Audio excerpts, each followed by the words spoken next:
Vivian's back. Let's divorce. Ryan Whitmore said it the way a man orders coffee.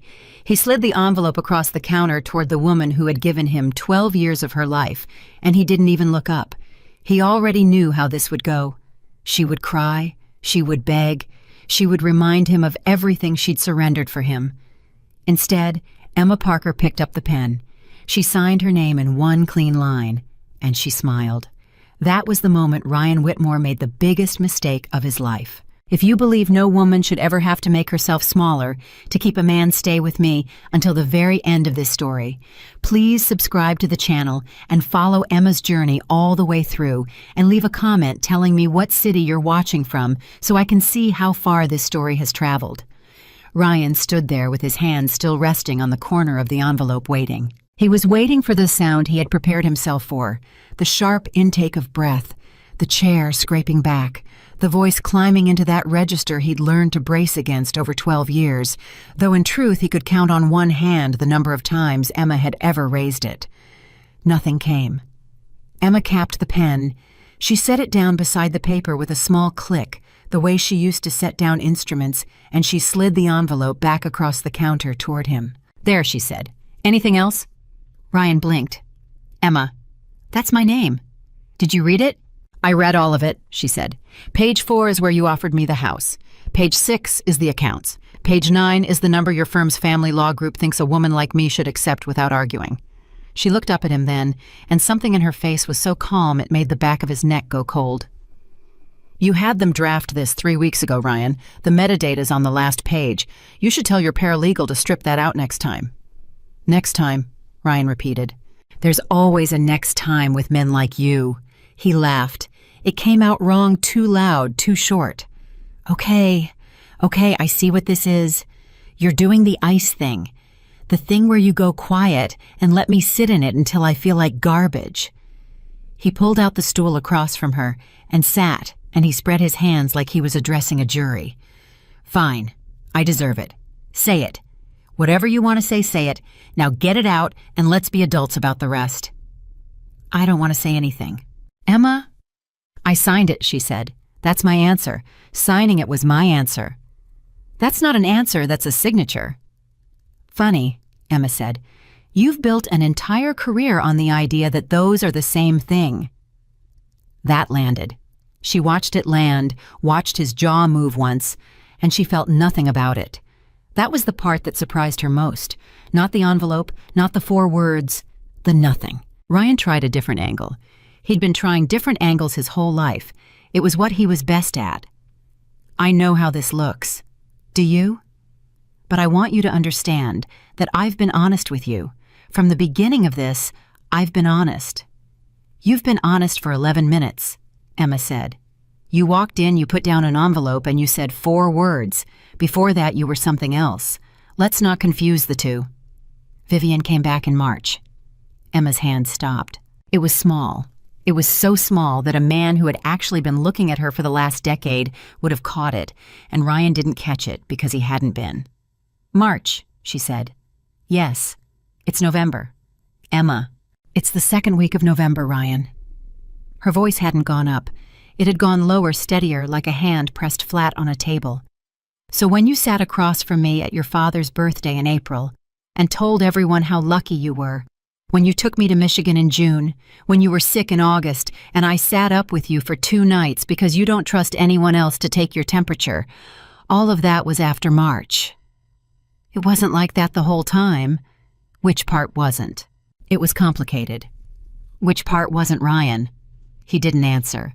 He looked at the counter, and Emma understood then with a clarity that felt almost surgical that there was no part. There had never been a part. There had been 8 months, and she had lived inside them like a woman living in a house with 1 wall missing, thinking the draft was just the weather. "Say the number," she said. "What number? How many months you've been telling her you were going to do this? How many months you've been telling her, I just need to find the right moment with Emma, because I know that's the sentence. That's exactly the sentence, isn't it? I could write your text messages for you." Ryan's face did something then. It was the first honest thing he'd shown her all night, and it wasn't shame. It was irritation. He was irritated that she'd guessed it right. 8, he said. 8 months. Yes. Emma nodded slowly. And your mother? What about her? When did Diane find out? Emma, that's not... When did your mother find out? Ryan's phone buzzed on the counter between them. He reached for it fast, too fast, and turned it face down, and in that one small motion, Emma had her answer complete all of it with the bow on top. She's known since the spring, Emma said. Hasn't she? That's why she stopped calling me about the gala. That's why she rescheduled lunch 4 times. Your mother has been sitting across from me at holiday tables for 8 months, knowing my marriage was over, and she smiled at me and asked if I'd changed my hair. She wanted me to handle it my way. Your way. Yes. Your way was letting the whole family know before your wife. They're not the whole family. They're my parents. Your sister, Emma said. Silence. Your sister knew, Emma said. Beth knew. Beth, who called me in September crying about her husband who sat in my kitchen and let me make her tea and tell her she deserved better. Beth knew. Ryan said very quietly, everybody knew. And there it was. Emma had spent 11 years learning how to keep her face still. It was the one skill from the old life that Ryan's world had actually valued, though it had valued it for the wrong reasons. She used it now. She kept her face perfectly still, and inside her chest, something enormous and old cracked all the way down the middle, and she let it, and she did not move. Thank you, she said. That's the first useful thing you've said tonight. Don't do that. Do what? That. Ryan stood up. He was pacing now. That thing where you go polite. Where you go so calm, you make me look like an animal. You've done it our entire marriage, and I hate it, Emma. I have always hated it. And I'm going to say something now that I probably shouldn't say, but you asked for honest. He turned. Living with you was like living with a closed door. Emma looked at him for a long moment. You're right, she said. He wasn't ready for that. What? You're right. It was. There was a door, and it was closed, and you had no idea what was behind it. She stood too, and she was suddenly aware of how long it had been since she'd stood at her full height in front of this man. But Ryan, who closed it? Don't. Who told me the emergency department was no life for a wife? Who said, and I remember it exactly, I remember every word, you don't need to spend your nights in emergency rooms anymore, you have a different life now. She was not shouting. Her voice was absolutely level, and that was worse. You closed the door, you closed it, and you locked it, and then you spent a decade complaining that the room was dark. You could have said no. I did say no. Once. I said no for 1.5 years, Emma said. You just don't remember it as no. You remember it as a phase. Ryan's phone buzzed again, and a third time in the rapid, urgent stutter of someone who was not going to be ignored. Emma looked at it. She looked at him. You should get that, she said. She's waiting. Emma, she's waiting Ryan. 8 months is a long time to wait. Go on. He didn't move. And Emma, who had spent 12 years being the person who made things easier, felt something rise up in her that she had not felt since the last time she'd stood over a bleeding stranger at 2 a.m. and told a room full of panicking people exactly what to do. She reached across the counter and picked up his phone and turned it over. Emma. She answered it. Hello, Vivian, she said. There was a silence on the other end, so total it was almost a sound of its own. Then a voice, careful, cultured, unhurried. Emma. He signed nothing yet, Emma said. I did, just so you know the sequence. It matters to me that you know the sequence. Emma, I never wanted... Don't, Emma said. Please, I mean that kindly. Whatever the next sentence is, I've heard it. I've heard it from his mother. I've heard it from his father. I've heard it at 400 dinner parties from women who wanted me to know they were on my side. I don't need it from you. Vivian's voice changed. It got quieter and honest, and it was the honesty that did it. You should know he talks about you, she said. Emma went very still. He talks about you constantly, Vivian said. 8 months, and he has never stopped talking about you. Do you know what that's like? To be the woman a man leaves his wife for, and to sit across from him at dinner and listen to him explain again why you're not enough of a problem for him. Ryan lunged for the phone. Emma stepped back and held up one hand, and he stopped because some part of him still obeyed that hand from the days when it had been the hand of a woman who knew what she was doing. "Vivian," Emma said, "how much of him did you actually want back? Be honest, not the memory. Him. The man who's standing in my kitchen right now with his hand out trying to take a phone away from a woman because he's afraid of what she'll hear." The silence stretched. "I'll let you go," Vivian said, and she hung up. Emma set the phone down on the counter screen up. Ryan stared at it like it had bitten him. "That was cruel," he said. That, Emma said, was the first conversation in 8 months in which anyone told me the truth. And it took a woman I've never met to do it. She went upstairs. She hadn't planned to. There'd been no plan at all, and later when she tried to explain it to Sarah, she would say that it was less like deciding and more like a hand had taken hold of her ribs and turned her toward the stairs. She walked up the stairs of a house she had lived in for 9 years, a house she could not have described to a stranger because she had never once looked at it as her own. She pulled a suitcase out of the closet, not the matched set, the old one, the nylon one with the bad wheel and the airport tag still knotted to the handle, and the strip of duct tape she'd put on the side in her second year of residency so she could find it on a carousel at 4 in the morning when she was too tired to read. She hadn't seen it in 11 years. She put it on the bed and she opened it, and it still smelled like the inside of her 20s. Ryan came up. He stood in the doorway. "What are you doing?" "Packing." "Packing for what?" "Where are you going to go?" "It's Tuesday, Emma, it's raining, and you don't—" He stopped himself half a second too late. Emma turned. "Finish it." "Forget it." "No. Finish it. You were going to say I don't have anywhere to go." She waited. "Weren't you?" "I was going to say you don't have to leave tonight." "That's not what you were going to say, but I'll take it because it's the more flattering lie, and I'm tired." She turned back to the case. "You can have the house. You can have all of it. I'm not taking anything that has your family's name on it." "That's insane." "It's mine to be insane with." "Emma, that's 9 years of look, I get it. Do you want to make a point? You want me to feel it. Fine, point taken. But you are not going to walk out of a 12-year marriage with a broken suitcase because in 4 weeks you're going to be sitting in some extended stay hotel doing math, and then you're going to call Marcus, and he's going to call me, and it's going to be so much uglier than it needs to be." "You've thought about this a lot," Emma said. "I've thought about all of it. For 8 months, yes. Then think about this." She stopped. She turned around, and for the first time that night she let him see something. Not anger. Something older and colder and far more dangerous. "I'm not doing this to make a point, Ryan. I want you to understand that because I think you'll waste a lot of your life not understanding it. This isn't a strategy. There's no play here. I'm not going to call Marcus. I'm not going to sit in a hotel doing math." She said it very gently. "I just don't want anything you've touched." Ryan's face went white. "You'll regret that," he said. "Probably." She went back to the closet. "But it'll be mine to regret." She reached up onto the high shelf, the one she never used, and her hand hit a box. She'd forgotten it existed. It was a bank box, the kind with a lid, and it was heavy in a way that made her arms remember something before her mind did. She got it down. She sat on the edge of the bed with it in her lap, and she took the lid off. On top was her badge. Emma Parker, MD, Emergency Medicine, Mercy Lake Medical Center.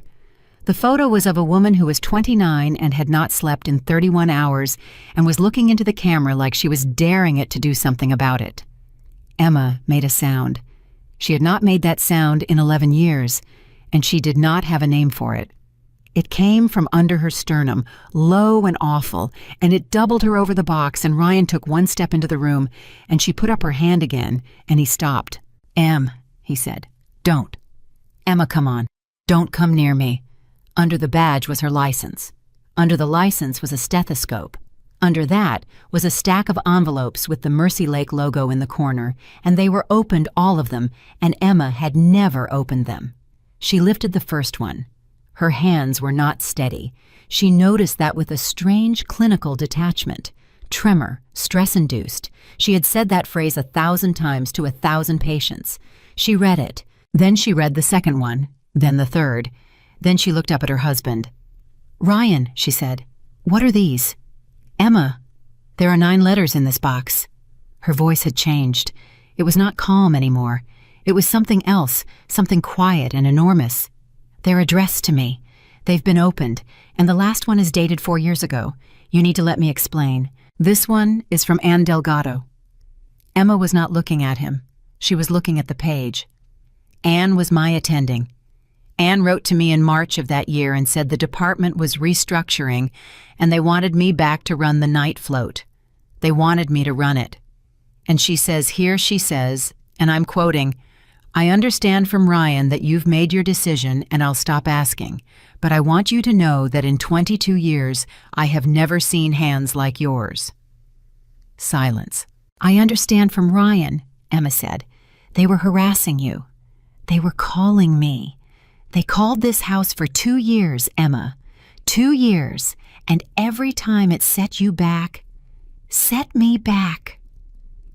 Emma stood up so fast the box hit the floor and the badge skidded across the carpet, and Ryan actually took a step backward. And that was the first time in 12 years that Ryan Whitmore had ever stepped back from his wife. Set me back from what? From what, Ryan? What was I recovering from? "You were unhappy. I was unhappy because I quit." The words tore out of her. "I was unhappy because I quit," she said again, and her voice cracked straight down the middle. "And she didn't care. She did not care at all. And you told me the unhappiness was proof that I'd been right to quit. Do you understand what you did? Every time I got sad about medicine, you told me the sadness was medicine's fault. You took the grief for losing it and you fed it back to me as evidence. For 10 years. She was shaking. "You opened my mail." "Yes." "You answered my mail." "Yes." "You told my attending physician that I had made my decision." "You had made your decision, Emma?" "I hadn't decided anything," she screamed.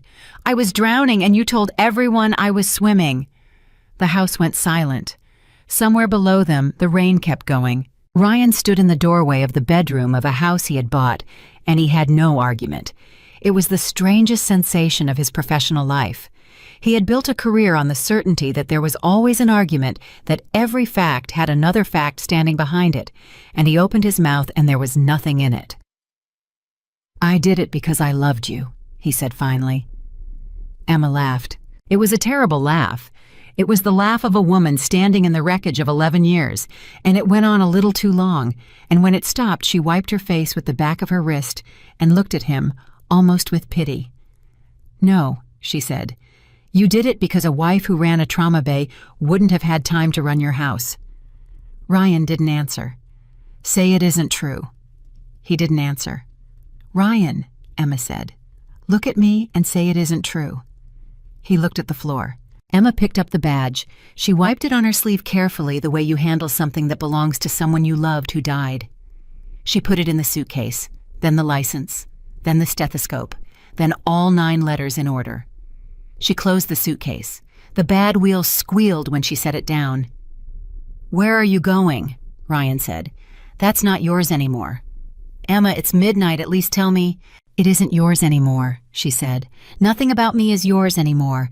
Not my address, not my mail, not my decisions, not my sadness.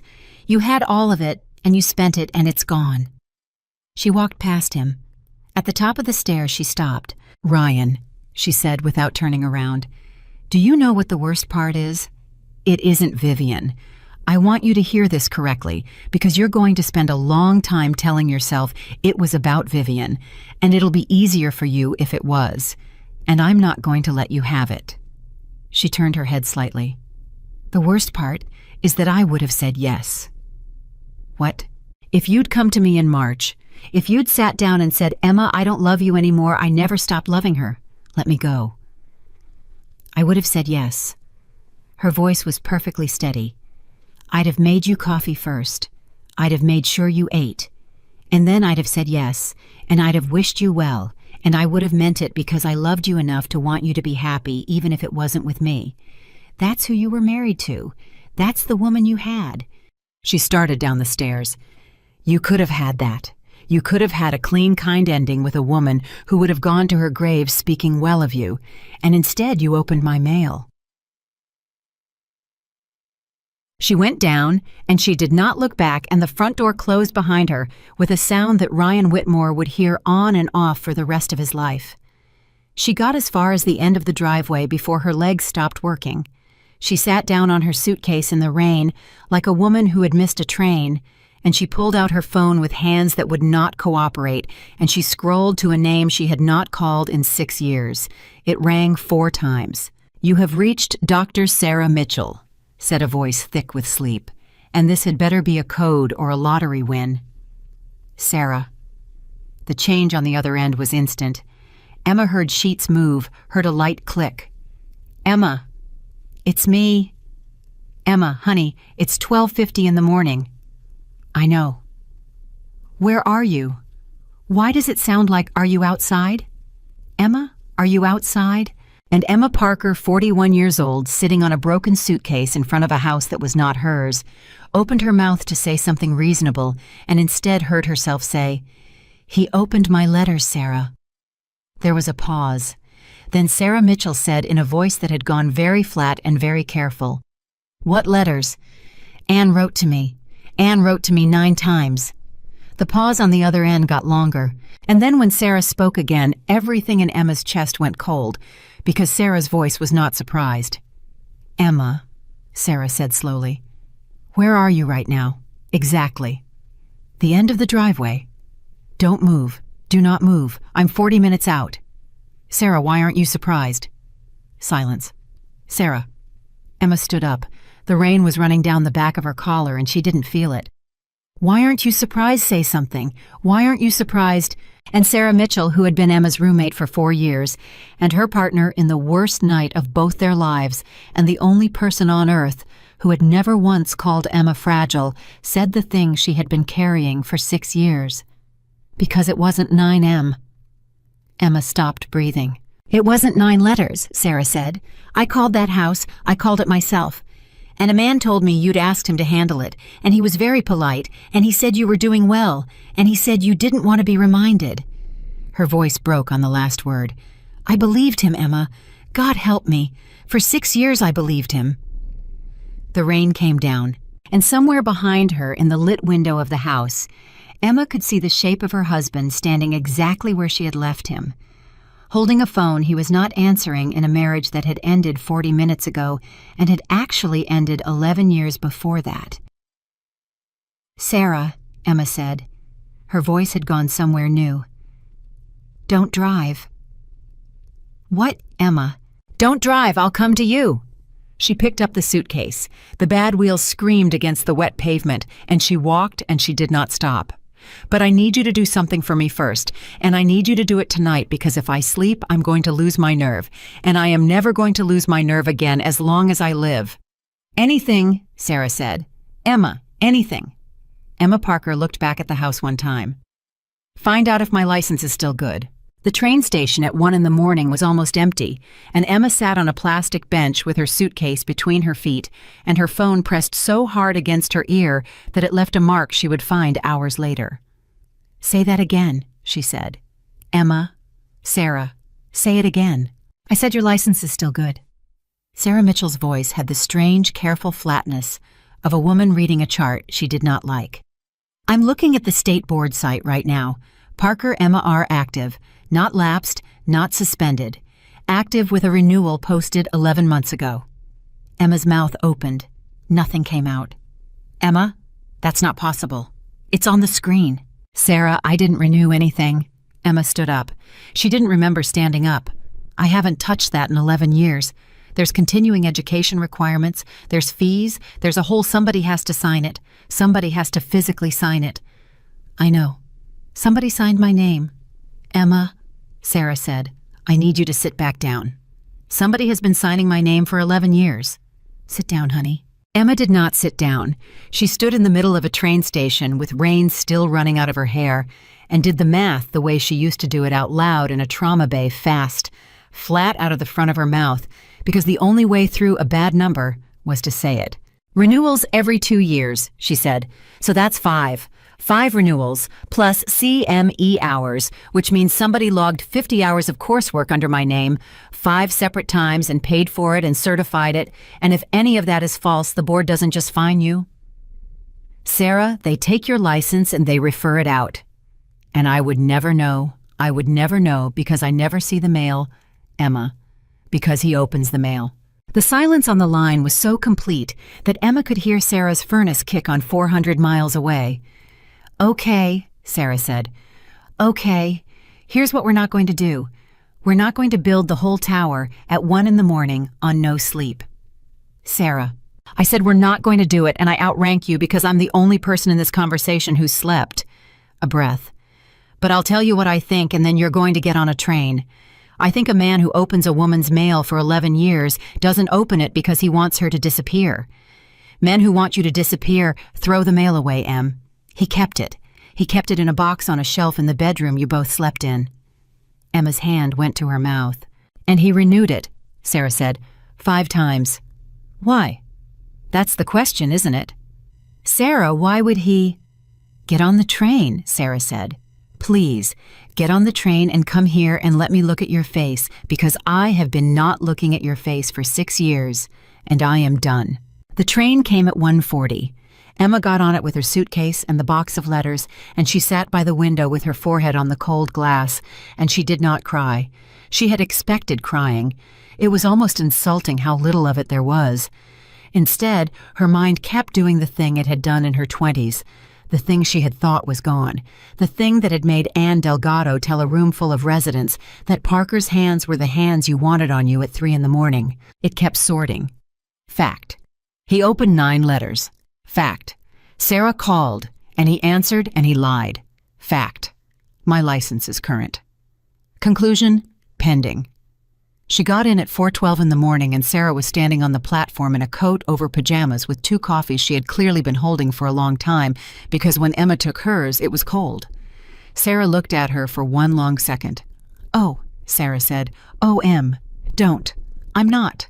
You're doing the face. I'm allowed the face. It's 4 in the morning, and I drove here in slippers. Sarah took the suitcase handle out of her hand. Then she stopped because the wheel screamed, and she looked down at it, and something went across her face that was worse than pity. Is this the Newark bag? It's the Newark bag. You still have the Newark bag. It was in the closet. Emma, this bag has a piece of duct tape on it that I put there. I know. I put that there in 2009. I know. And that was when Emma finally cracked standing on a train platform at 4:12 in the morning. Not over her husband, not over Vivian, not over 12 years, but over a strip of duct tape that a friend had stuck to a suitcase when they were both 28 and had believed absolutely and without argument that they were going to be great. Sarah held her and did not say anything smart, which was the entire reason Emma had called her instead of anyone else on earth. By 5:30, they had the letters out on Sarah's kitchen table in order, and Sarah had read all 9 of them twice, and she was on her 3rd pass when she stopped and put her finger on one line and did not move. Em, what? Read this. Emma leaned over. I've read it. Read it out loud. Sarah, out loud, please. Emma read. I understand from Ryan that you've made your decision, and I'll stop asking, but I want you to know that in 22 years, I have never seen hands like yours. I know. It's the worst sentence I've ever... Not that part. Sarah's finger moved down. This part. Emma read it, and the room tilted. I'm glad the board matter is behind you, she read. You should never have had to carry that at all. Silence. Sarah, Emma said. What board matter? Sarah closed her eyes. Sarah, I need you to sit down.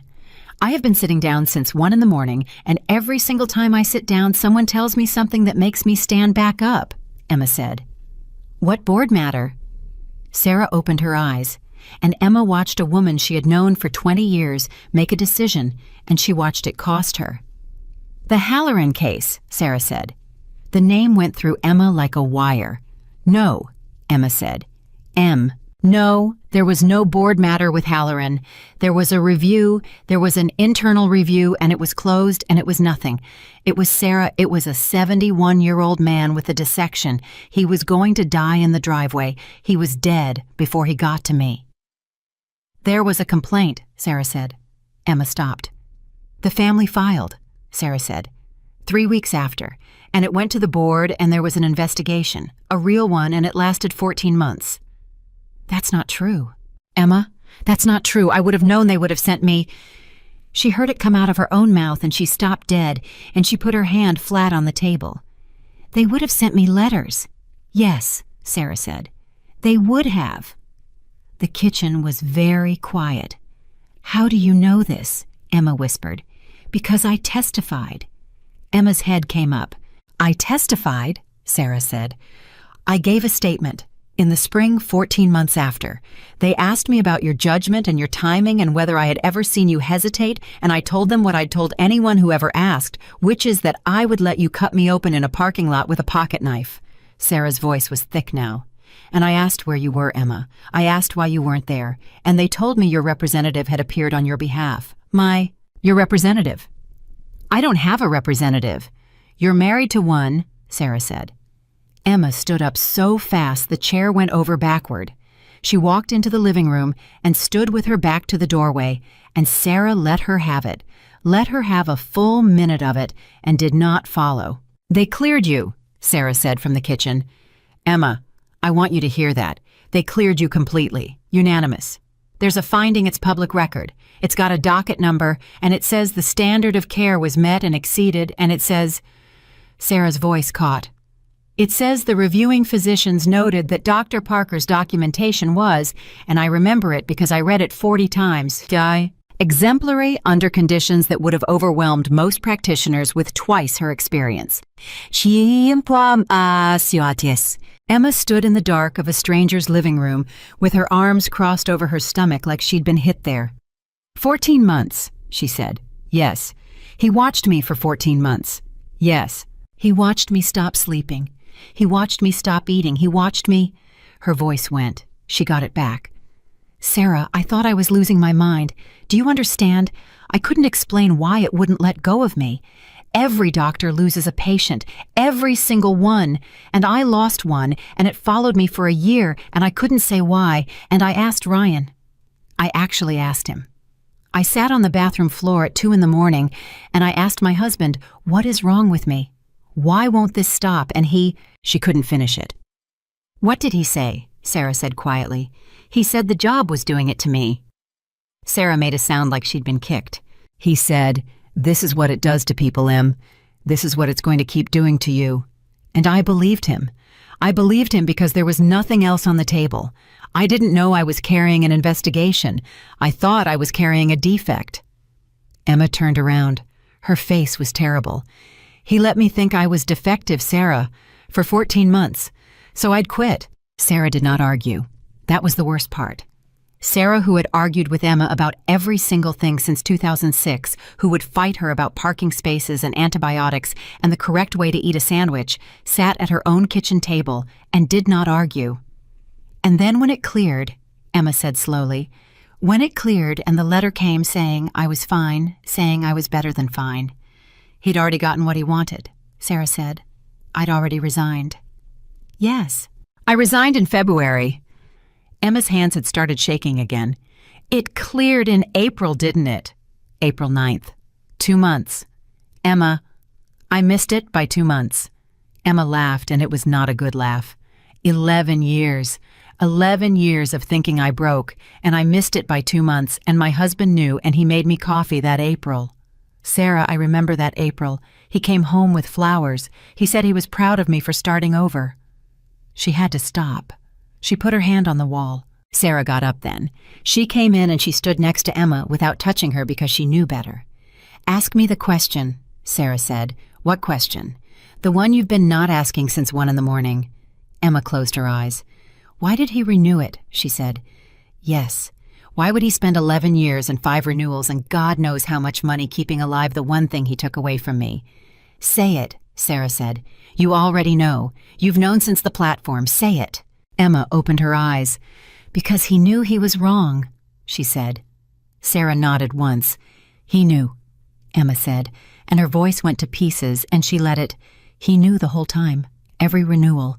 Every 2 years he sat down at a desk and signed my name to keep my license breathing, because some part of him knew that what he did was so unforgivable that he wanted a door left open in case he ever got brave enough.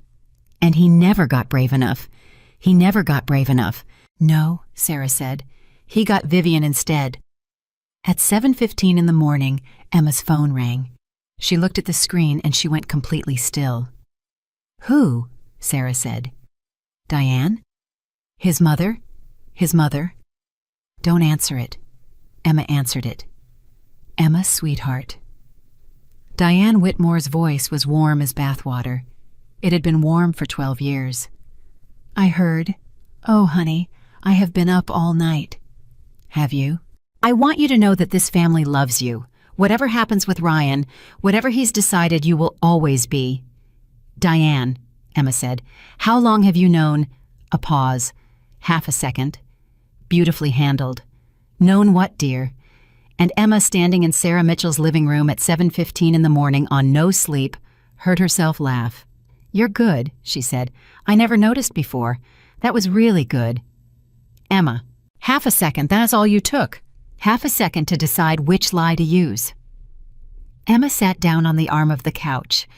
I sat across from you at 400 dinners, and I never noticed you were doing that the entire time. I think you're upset. I'm not upset. I'm awake. Emma's voice was pleasant. It was completely pleasant, and Sarah, watching from the doorway, felt the hair on her arms stand up. Diane, I want to ask you something, and I want you to answer it, and then I'm going to hang up, and you'll never hear from me again, and I think that's a fair trade for one honest sentence at the end of 12 years. Silence. Ask, Diane said, and her voice had changed. The bathwater was gone. The board investigation, Emma said. Halloran, 14 months. Did you know? The pause was longer this time. Yes, Diane said. Emma closed her eyes. Even now, even after everything, some idiot part of her had wanted the answer to be no. Did you tell him to hide it? No. Did you tell him to keep hiding it? And Diane Whitmore, 73 years old, sitting in a house in Winnetka, with a photograph of her son on the mantel, said, I told him it would be a kindness. Emma didn't move. You have to understand what you looked like, Diane said. And now she was talking fast, and Emma understood with a jolt that the woman had been waiting 11 years to say this. You were disappearing in front of us. You'd lost 20 pounds. You were gray. Ryan would call me crying. Emma, my son, who has not cried since he was 9 years old, would call me at midnight crying because he didn't know how to make you eat. And I told him yes. I told him. I said, that girl is being destroyed by that hospital, and if you can take one weight off her back, take it. That wasn't a weight, Emma said. That was my life. You were dying. I was fighting. They looked the same, Diane snapped. And there it was, finally the real voice under the warm one. They looked exactly the same from the outside, and don't you dare pretend they didn't, because we were the ones on the outside. Emma let that sit. Then she said very quietly, and in April when it cleared, when you found out I was innocent and I'd already quit, what did you say to him then? Silence. Diane. I told him not to tell you, Diane said. Why? Because you'd have gone back. And there it was, clean, complete, 11 years and 6 words delivered in a warm voice by a woman who had signed every one of Emma's birthday cards with love. Thank you, Emma said. Emma. No, I mean it. That's the honest sentence. That's what I asked for, and you gave it to me, and I'm going to keep it. Emma stood up. Diane, listen carefully. Your son is going to marry Vivian Cole. It's going to fail. And when it fails, he's going to call you at midnight crying because that's the only place he's ever been allowed to be a person, and you're going to tell him it was her fault, and he's going to believe you because he always does. Don't. And you're both going to spend the rest of your lives, Emma said, being confused about why nothing lasts. She hung up. She stood there for a second with the phone in her hand. Then she turned around, and Sarah was standing in the doorway with her hand over her mouth. What? Emma said. Nothing. Sarah. It's just... Sarah lowered her hand. That's the first time I've heard you in 11 years. At 9:40, Ryan called. Emma let it go to voicemail. He called again. She let it go. He called a third time and Sarah said, "Oh, for God's sake," and picked up the phone and answered it herself. "Whitmore Residence," Sarah said. "Department of Nobody's Home." Sarah. "Hi, Ryan. Is she with you?" Sarah, as she put her on. "Put her on right now." "See, I would," Sarah said. "Except last time I called your house, a man told me she didn't want to be reminded. So I'm going to go ahead and handle it, since apparently that's what we do." Dead silence. Then low. "That's not fair." "Ryan Whitmore," Sarah said, "I want you to think very hard about which one of us gets to say the word fair this morning." Emma took the phone. "Ryan." "Emma. Oh, thank God. Emma, listen to me, whatever she's telling you." "April 9th, Emma said. The line went silent. It went silent for so long that Sarah leaned in to check that the call was still connected, and it was, and that was how they both knew. "Emma," Ryan said, and his voice was not a lawyer's voice anymore. "Emma, please. Say the date back to me. Don't do this on the phone. Say the date." "April 9th, he said. "What happened on April 9th? "You know what happened." "I want you to say it," Emma said. "I have waited 11 years to hear a true sentence out of your mouth, and you're going to give me one. What happened on April 9th?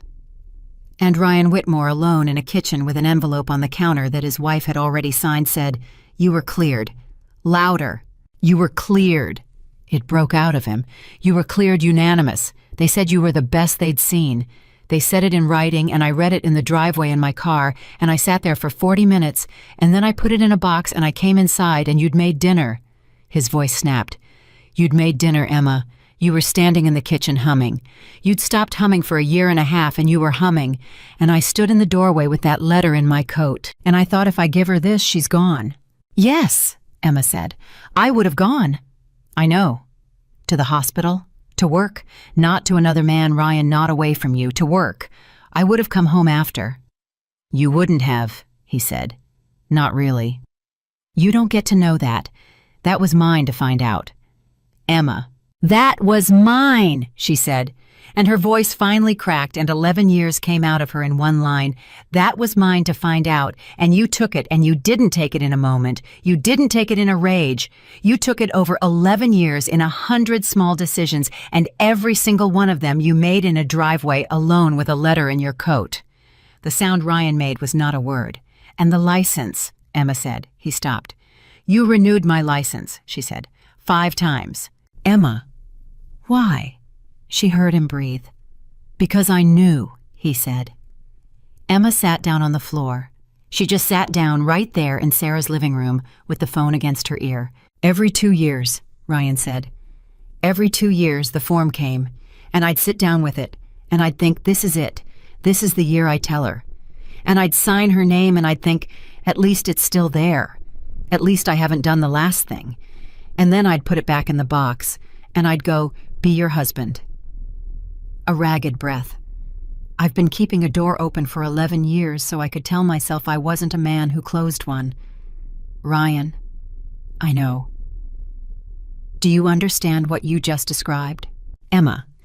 "You described a man who knew," Emma said. "Not a man who was confused. Not a man who was protecting his wife. A man who knew exactly what he'd done so precisely, so completely, that he built a maintenance schedule around it." The silence was total. "What do you want?" Ryan said finally. "Tell me what you want.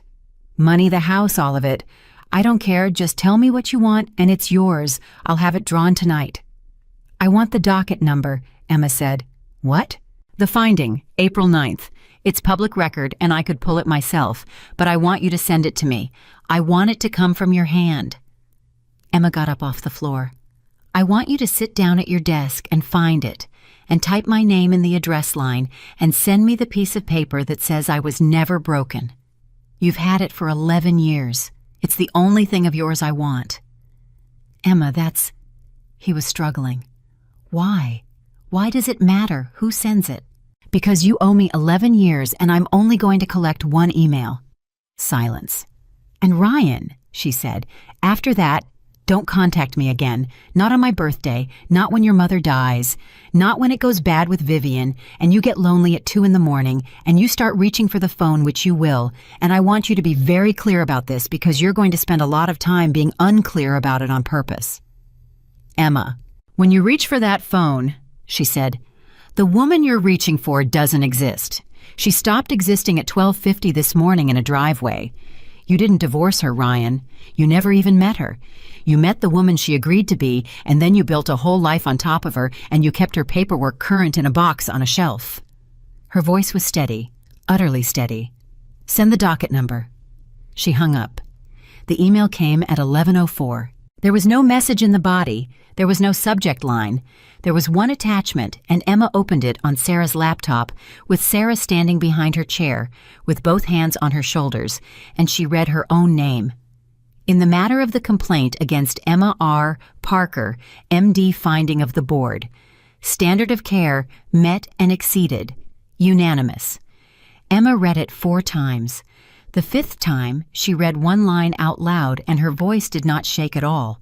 The reviewing physicians note that Dr. Parker's documentation was exemplary under conditions that would have overwhelmed most practitioners with twice her experience. She sat back. Em? Sarah said. I know. You okay? No, Emma said. And then, after a second, Sarah, do you remember what I said that night after Halloran, in the parking lot? You said you should have gotten him to the table sooner. And what did you say? I said there wasn't a surgeon on this earth who could have saved him, and you knew it. And what did I say? Sarah's hands tightened on her shoulders. You said, then why do I feel like this? Sarah said. Yeah. Emma stared at the screen. Because I was under investigation and nobody told me. She closed the laptop. Then she sat there for a long, long moment, and Sarah waited, and Sarah would say later that she felt it happen, physically, felt it the way you feel, a pressure change before a storm. Sarah, Emma said, how bad am I? What? Clinically. Right now. If I walked into a bay this afternoon, how bad am I? Sarah didn't answer for a second. Don't be kind, Emma said. Please, everyone's been kind to me for 11 years and look at me. Bad, Sarah said. You'd be bad. 11 years is 11 years. Everything's changed. Protocols, drugs, airway imaging, everything. You'd know it all in 6 months of nothing but work. But for 6 months, you'd be the least useful person in the room, and you'd hate it more than anything you've ever hated. And nobody in Chicago will touch you. Nobody. Not with an 11-year gap. They won't even read the application. Okay. Emma. No, that's good. That's useful. Who would what? Who would read it? Emma said. And Sarah Mitchell went very quiet. Sarah. There's one, Sarah said slowly. There's exactly one, and I don't like it. And I want that on the record before I say it. Say it. There's a program that takes people nobody else will take, Sarah said, because nobody else will go. Trauma rescue, remote medicine. They fly out to villages you can't drive to. Weather that kills people. 8 months of the year you can't get a patient out at all, so whatever's wrong with them, you fix it there with what's in your bag alone. She swallowed. They're always short. They're always short because it eats people alive, and they'll take a 41-year-old with an 11-year gap and a spotless board finding because they have to. Where? Sarah didn't answer. Sarah, where? Alaska, Sarah said. Emma didn't move. And before you say anything, Sarah said fast, I want you to hear the whole thing because I know exactly what your face is doing, and I've hated that face since 2007. Em, this isn't a comeback. This isn't a story. People wash out of this in the first 6 weeks. Not weak people, good people. Because there's no attending down the hall, there's no consult, there's no second opinion. It's you and a radio, and sometimes the radio doesn't work. And a man is bleeding out on a floor, and you are the only doctor for 300 miles. And if you freeze, she stopped. Say it. If you freeze, Sarah said, he dies, and you have to live in that village for the rest of the winter with his family. The room was silent. Emma sat with her hands flat on the closed laptop. How long is the application? She said. Emma. How long? They interview in 2 weeks, Sarah said. In person, In Anchorage. And M? Sarah came around the chair and crouched down in front of her and took both her hands. Listen to me. Listen. I love you. I have loved you for 20 years and I let a man take you from me over a telephone, and I will never forgive myself for that as long as I live. So I need you to hear this from the one person who has never lied to you. Okay? If you go up there to prove something to Ryan Whitmore, Sarah said, you will die. Emma looked at her. You'll die, Sarah said. Not metaphorically. It's 40 below, and the wind reads your mail. It does not care that your husband was cruel to you. It does not care about your board finding. It doesn't care that you were the best hands Anne Delgado ever saw. It'll kill you exactly as dead as anybody else, and it won't even be interesting. Emma turned her hands over and held Sarah's. Sarah, she said, I'm not going for Ryan. Then why? And Emma Parker, 41 years old, sitting in her friend's kitchen 12 hours after signing away 12 years of her life, said the truest sentence she had spoken since she was 30. Because I want to find out if it's still in my hands, she said, and there's only one place left on earth that'll let me look. The application took 9 days, and on the 4th day, Emma stopped sleeping again, and this time she recognized it for what it was and did not call it a defect. You're up, Sarah said at 3:20 in the morning, standing in her own kitchen doorway in the same pajamas she'd worn to the train platform. I'm up. Since when? Since 1. Emma. It's not the bad kind, Emma said. I checked. I've been checking every hour like a good little patient. It's not the bad kind, it's the other one. What other one?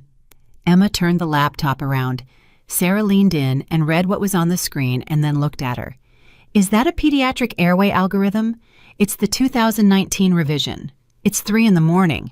They changed the cuff tube thresholds, Emma said.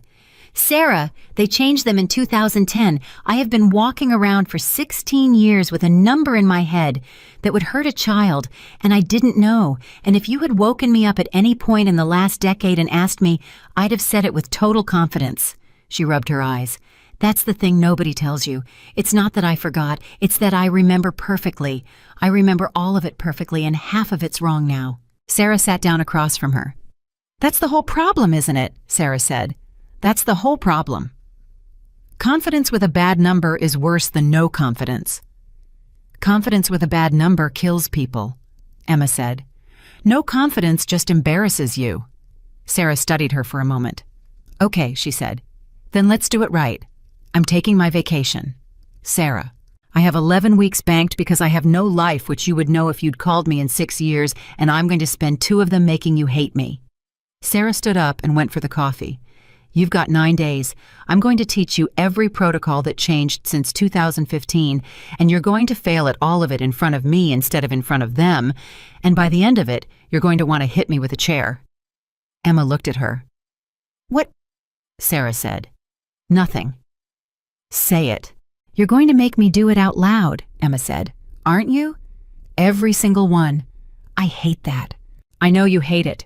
You've hated it since 2007. You hate it because you can't hide when you say it out loud, and you have been hiding for 11 years. So yes, Emma, you're going to say every single one of them out loud to my face, and when you're wrong, I'm going to tell you you're wrong in exactly the tone you're going to hear from a nurse in Bethel who's been doing this since you were doing charity galas. Sarah handed her the cup. Drink it. We start now. It was worse than Emma expected. It was so much worse.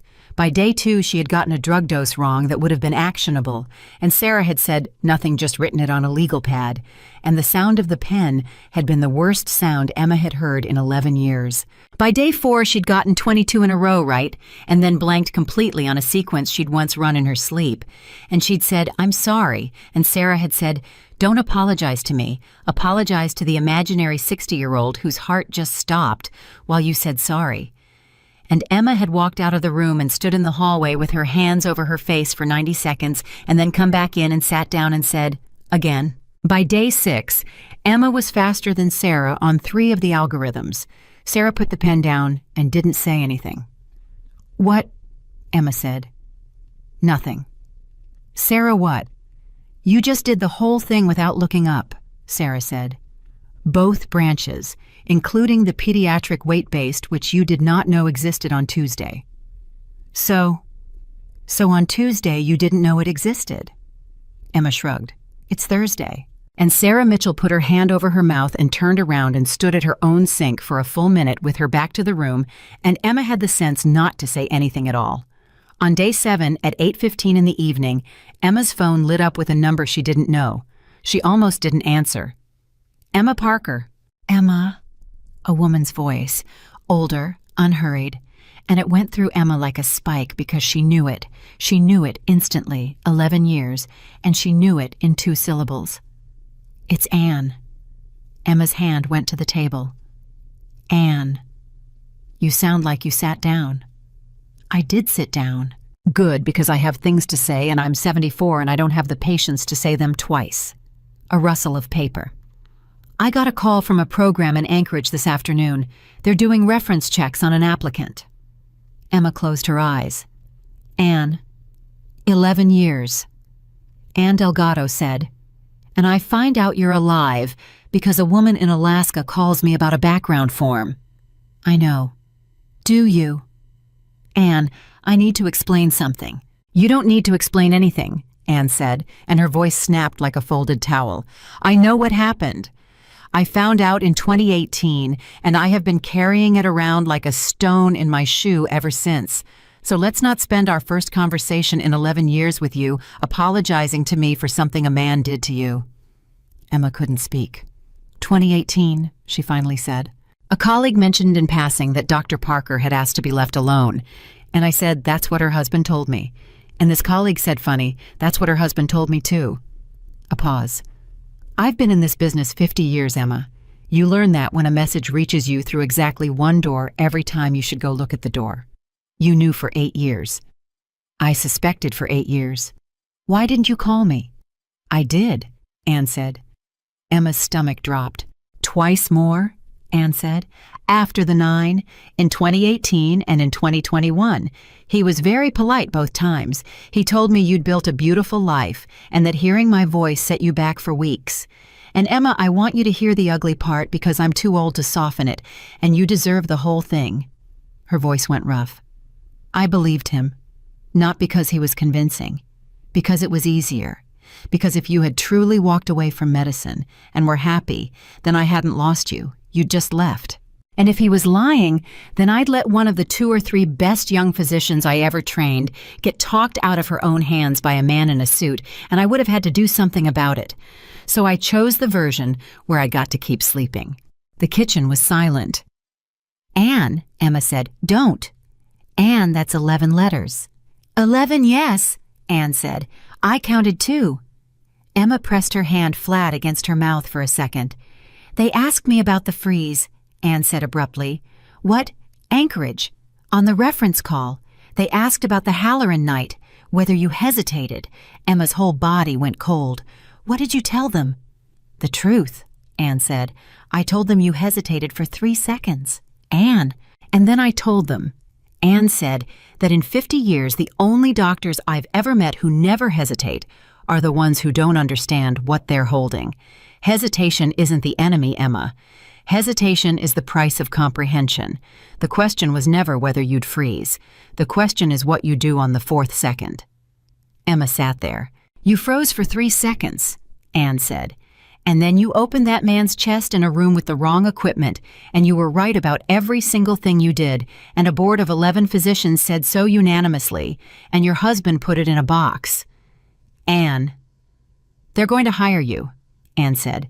The woman I spoke to had already decided before she called me. She was calling to see if I'd tell her not to. Would you have 11 years ago, number 10 days ago, no. A long breath. Emma. I'm going to say the hard one now. Are you sitting down? You already asked me that. Sit down harder. Emma almost laughed.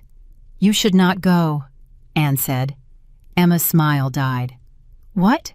You should not go, Anne said. And I want to be precise, because you're going to want to make this simple, and it isn't simple. I'm not saying you can't. Your hands are your hands. I'm saying that a woman who has been told for 11 years that she is fragile will accept any assignment that proves she isn't. And there is no assignment on this earth that proves it, because there is no bottom to that question. You will always be able to find something harder. That's not medicine. That's a bleed.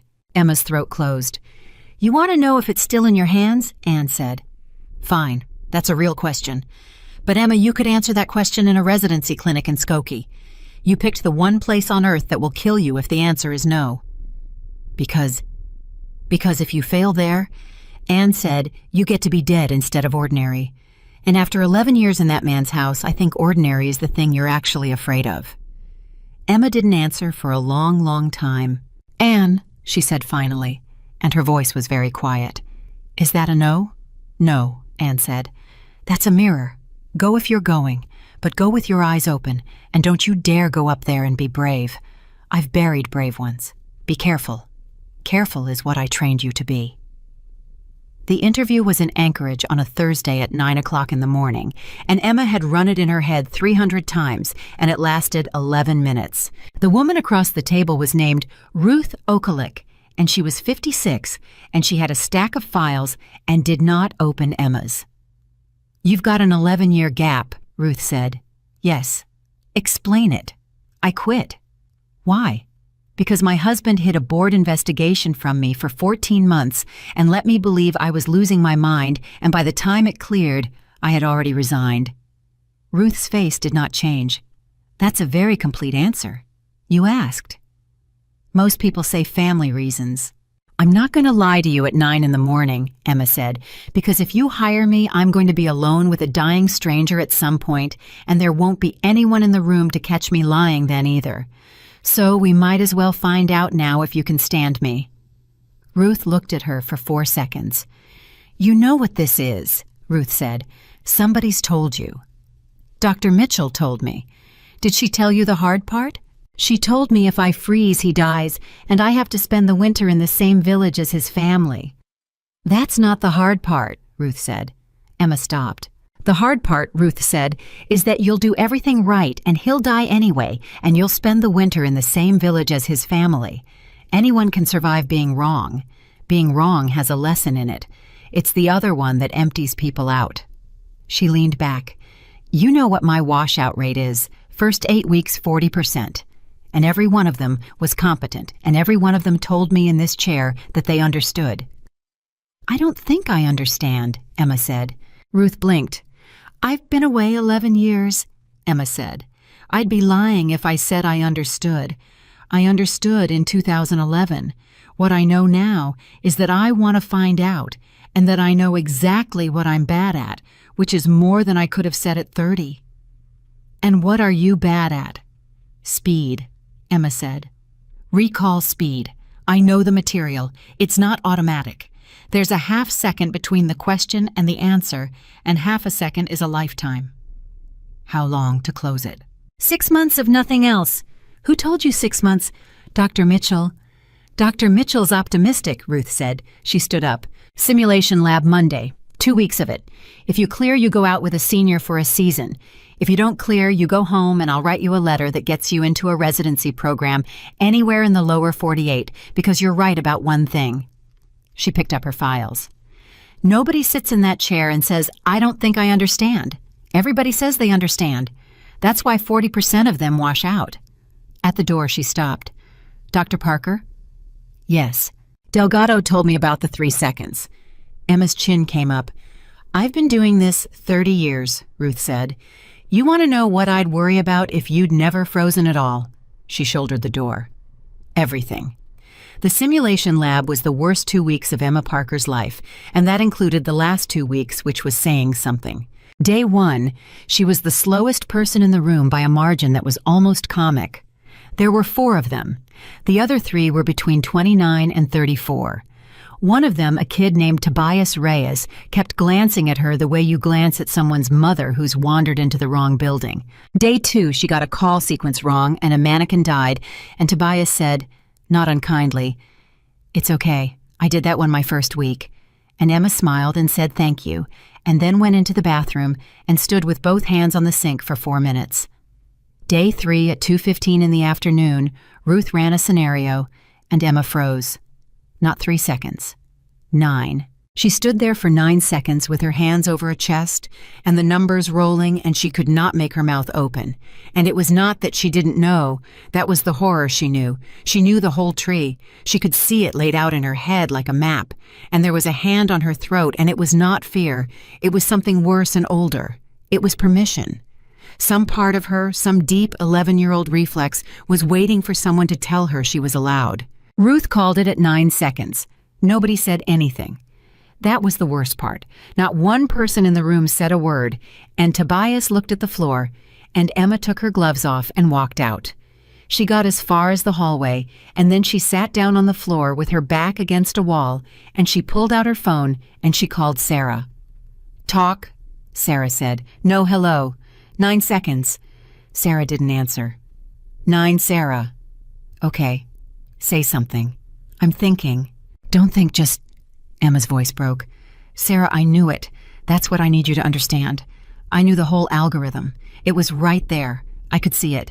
And I stood there like a..." She stopped. "I was waiting for someone to tell me I could." The silence stretched.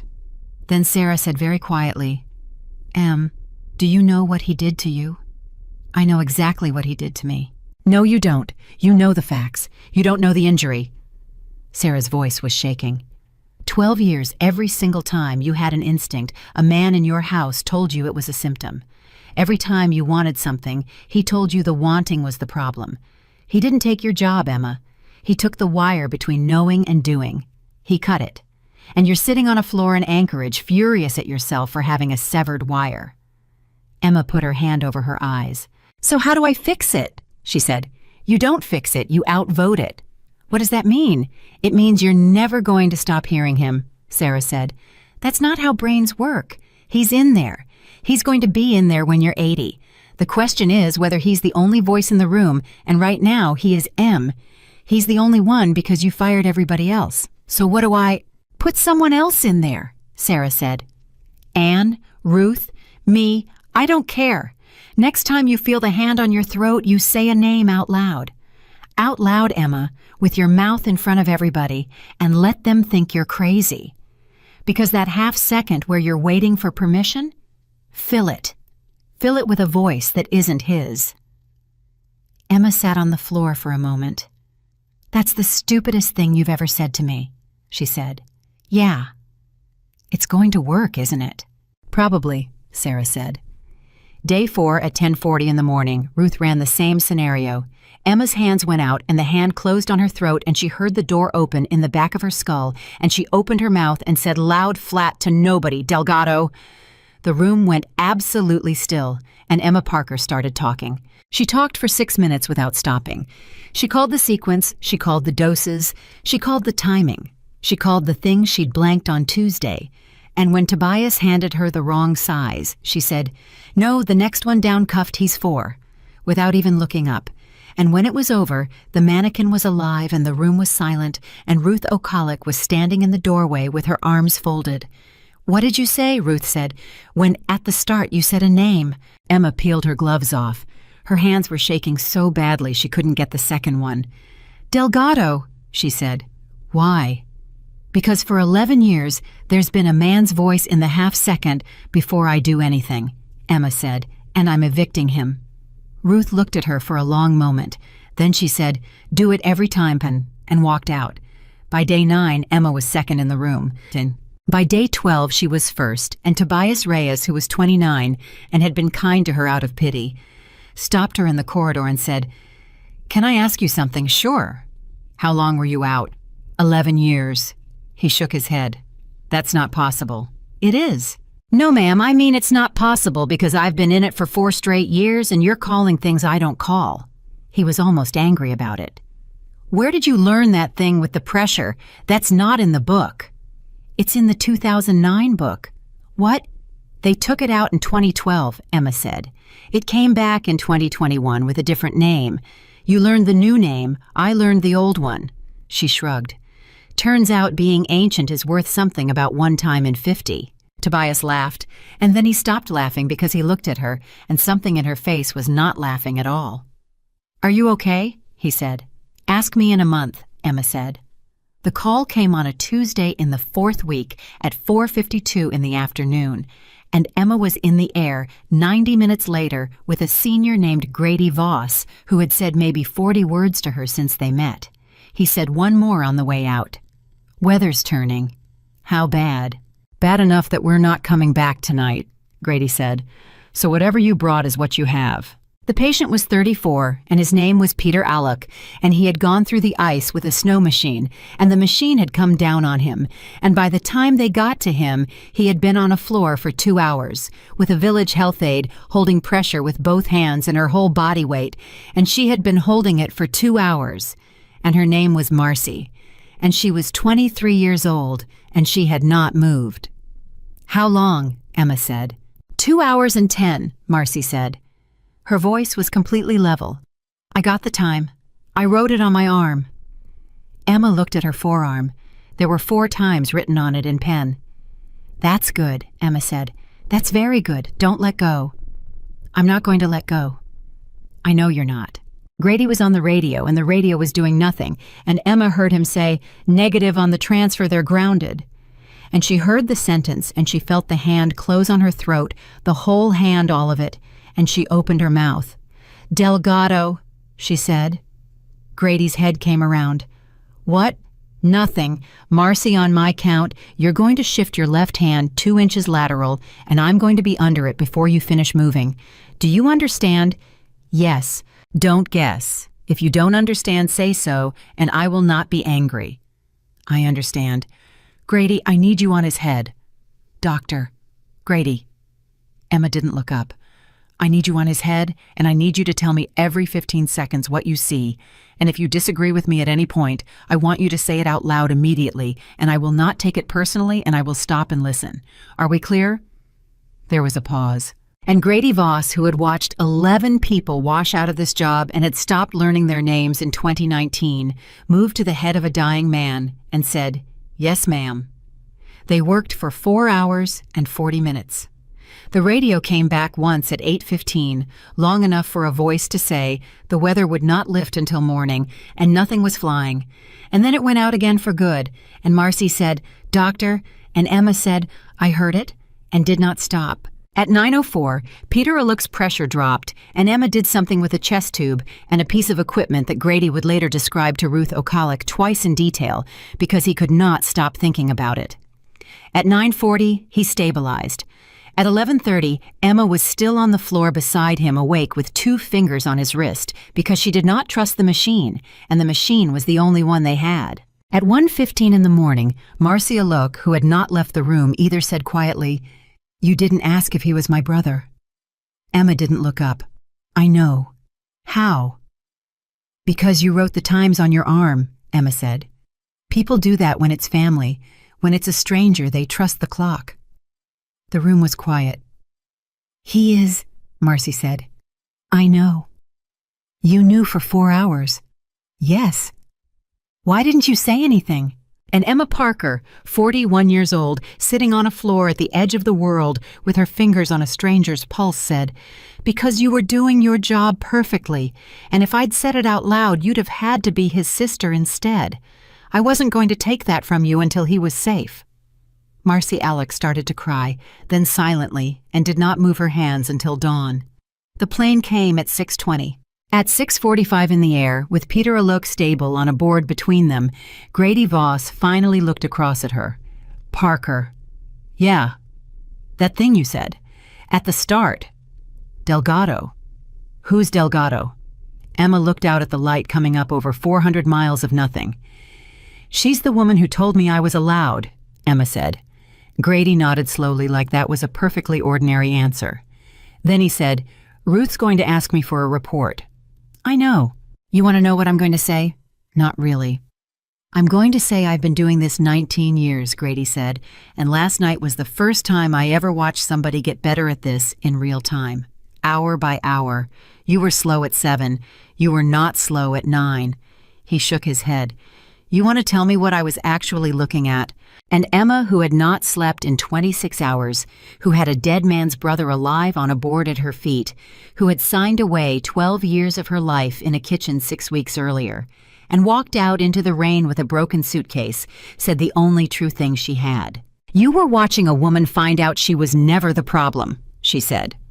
Grady Voss wrote his report on a Tuesday, and 11 months later, a woman from a magazine called Ruth Okalik and asked to spend a season with the program, and Ruth said no, and the woman came anyway. Her name was Delia Frank, and she was persistent in the way that people who are good at their jobs are persistent.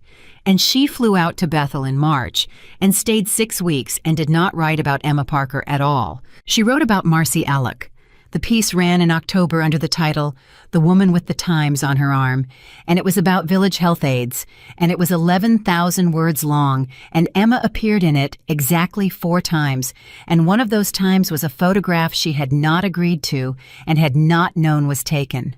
She was on a floor. She had 2 fingers on a man's wrist. The caption said, Dr. Emma Parker, 4 hours into a 9-hour hold, Kwethluk, February. Ryan Whitmore saw it at 7:10 on a Wednesday morning in a dentist's waiting room in Winnetka. He did not recognize her at first. That was what he would keep coming back to later in the long, slow years afterward. He looked at the photograph for 4 full seconds before he understood, and in those 4 seconds, he had a thought, an idle, ordinary thought, the kind of thought a man has in a waiting room, and the thought was, God, look at her hands. Then the room went out from under him. He read all 11,000 words standing up. A hygienist called his name twice. He did not hear it. At 7:34, he called his mother. Ryan, have you seen it? Seen what, sweetheart? The magazine? His voice was wrong. He could hear it being wrong, and he couldn't stop it. There's a piece, there's an article, it's about Alaska, and there's a picture of Mom, there's a picture of Emma. A pause. Yes, Diane said. Ryan stopped walking. You've seen it. Beth sent it to me on Monday. Monday? Yes. It's Wednesday, Ryan said. I know what day it is. You've had it for 2 days. Ryan, you had it for 2 days and you didn't call me. And what Diane said exactly what I have said. Ryan stood in a parking lot in Winnetka with a phone against his ear. You'd have said she's in Alaska, he said. You'd have said she's alive. You'd have said the woman I was married to for 12 years is on a floor in a village at the end of the earth with her fingers on a dying man's wrist, and there's a photograph of her and Mom. She looks... He stopped. Say it, Diane said. She looks like she did before. Yes, she looks exactly like she did before. No, Diane said. That's what I want you to understand, and I want you to hear it from me and not find it out slowly over 10 years, because I don't have 10 years, and neither does your marriage. She doesn't look like she did before. Her voice was flat. I have the picture in front of me. I have looked at it 40 times. She looks better than she did before, Ryan. She looks like the thing she was supposed to become, and we never saw it because we never let it happen. Silence. Don't, Ryan said. You called me. I called you because... You called me, Diane said, because you needed somebody to tell you it wasn't real. And I did that for 11 years, and I'm too tired now. I'm 74. Beth won't speak to me. Do you know that your sister hasn't come to this house since Christmas? A shaky breath. She read those letters, Ryan. Emma sent her copies. 9 letters and a board finding and no note. Nothing. Not one word of accusation. Just the documents. And Beth read them at my kitchen table, and then she got up and put her coat on and said, You knew. And I said yes, and she left. Ryan's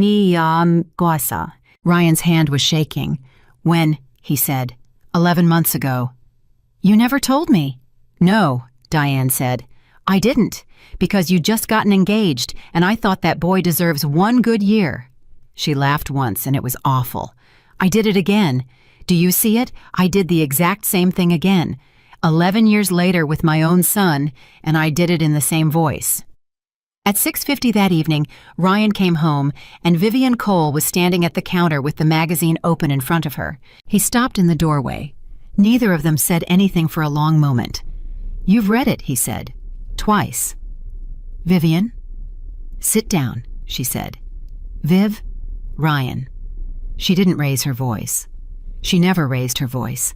It was one of the things he had loved about her at 24 and had found at 46 made him feel like a boy in a headmaster's office. "Sit down, please. I'd like to have the conversation now instead of in 4 years." He sat. Vivian closed the magazine and set her hand flat on top of it. "How long did you look at it?" she said. "What, the photograph, before you understood it was her? How long?" Ryan opened his mouth. "Don't," Vivian said. "Don't build it. I've watched you build things for 2.5 years, and I'm not going to sit here and watch you build one at me. How long?" 4 seconds, he said. Vivian nodded slowly. "That's what I thought," she said. "It doesn't mean... It means you didn't know her." Vivian's voice was perfectly level. "That's not an accusation, Ryan. That's the finding.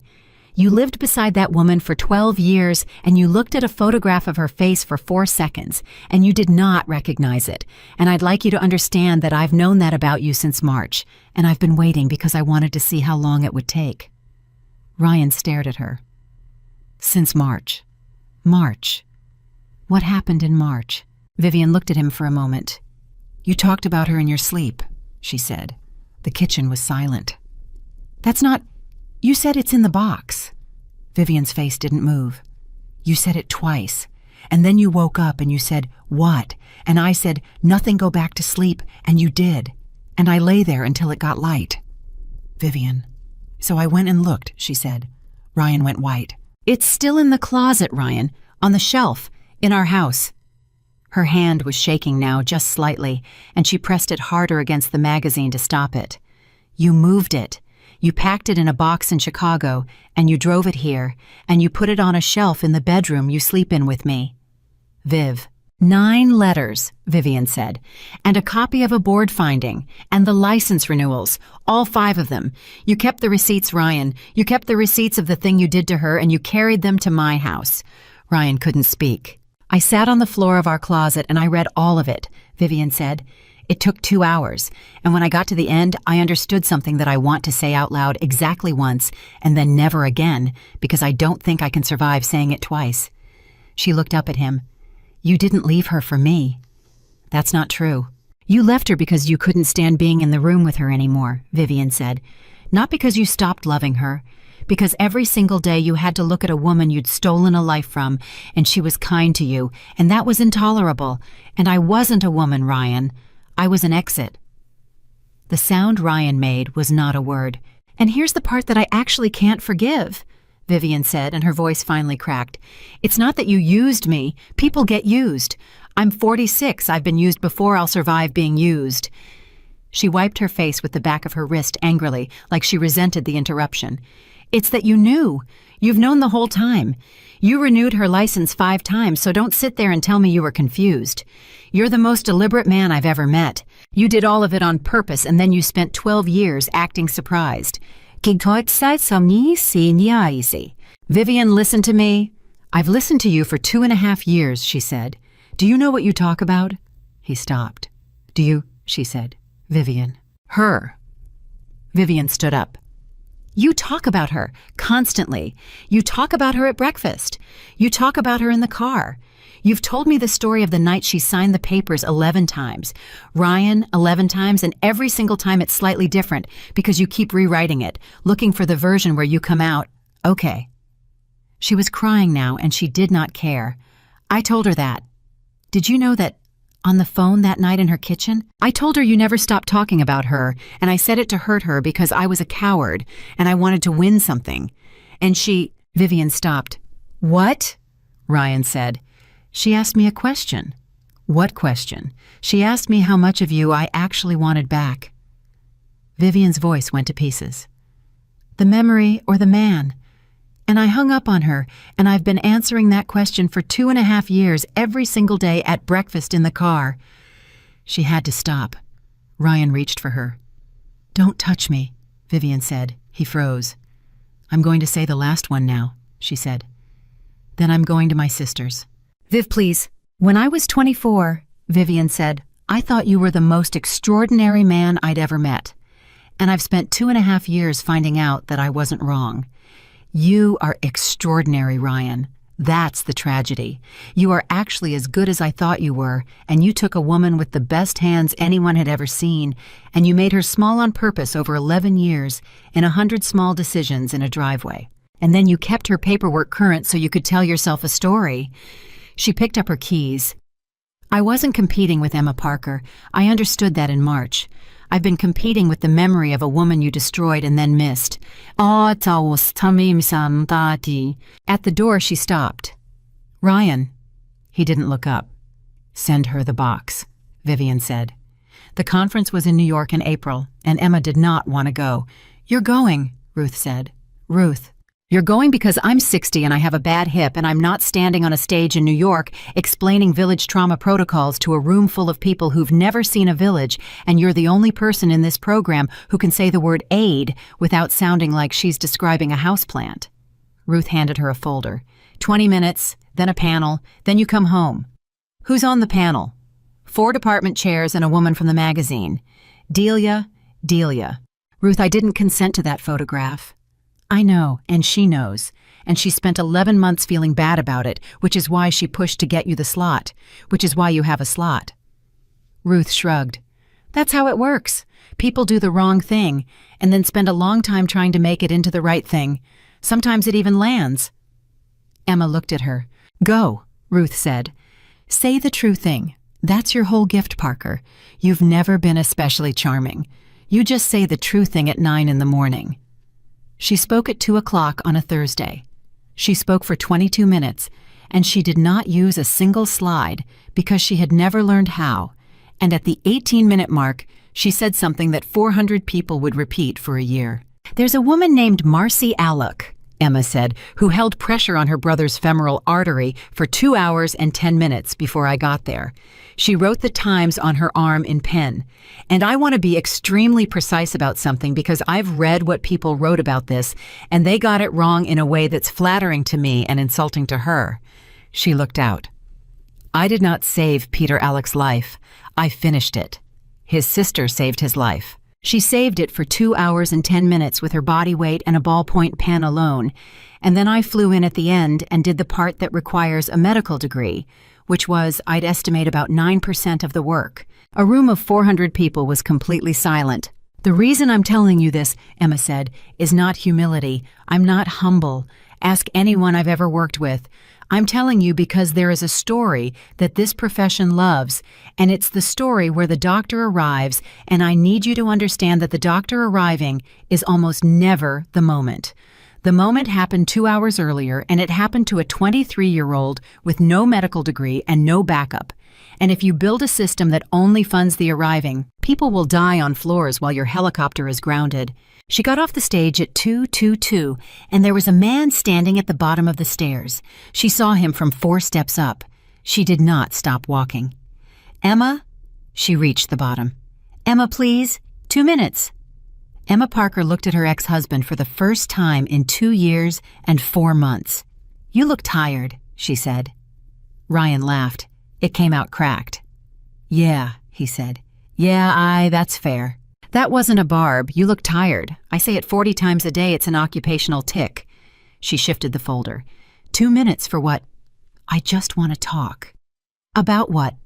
And Ryan Whitmore, corporate attorney, 48 years old, a man who had never once in his life walked into a room without knowing what he was going to say, opened his mouth and had nothing in it. I don't know, he said. Emma studied him. Okay, she said. Come on, there's coffee. They sat at 2:31 in the afternoon at a small table in a hallway full of people, and Emma put 2 sugars in his coffee without asking and slid it over, and Ryan looked at it and his face came apart. Don't, Emma said. I'm not. You are. Drink it. He drank it. You saw the article, Emma said. Yes. Vivian? She left, Ryan said. 11 months ago. Emma nodded slowly. She did not say she was sorry. Ryan noticed that and was almost grateful for it. Do you want to know why, he said. No. Emma, I mean it. I don't want to know why. Ryan, listen. She set her cup down. I want to be careful here because you're upset and I'm not, and that's a very unequal room, and I've been on the other side of it for 12 years, and I know exactly how it feels. So I'm going to be plain with you. I have no appetite for this. There's no piece of me that wants to hear about her leaving. There's no piece of me that's going to enjoy it. That's not restraint. It's just gone. Ryan stared at the table. You said that on the phone, he said, 2 years ago. You said the woman I'd reach for doesn't exist. She doesn't. I didn't believe you. I know. I've spent 2 years not believing you, Ryan said. I want you to understand that because I think it's the only honest thing I've got. I've been reading about you for 2 years. Do you know that I set an alert? Your name. There's 400 Emma Parkers, so mostly it's real estate agents in Ohio, but sometimes, his voice went, there was a thing in a trade journal in September about the aide training curriculum. That's Marcy's, not mine. It has your name on it. It has my name on it because a 23-year-old Yupik woman without an MD can't get a curriculum approved in this country, Emma said. And I can. That's not credit Ryan. That's a signature. You of all people should know the difference. Ryan closed his eyes. There it is, he said. There's what? That. He looked up and his eyes were red. That thing you do. That thing where you say the exact true sentence in 11 words. You did it for 12 years, and I heard it every single time, and I never once... He stopped.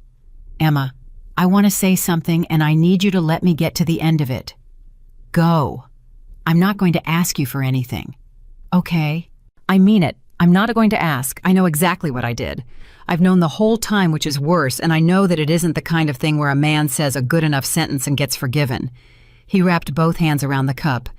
But I've been carrying one thing for 2 years, and it's going to kill me, and I'd rather hand it to you and let you throw it away than keep it.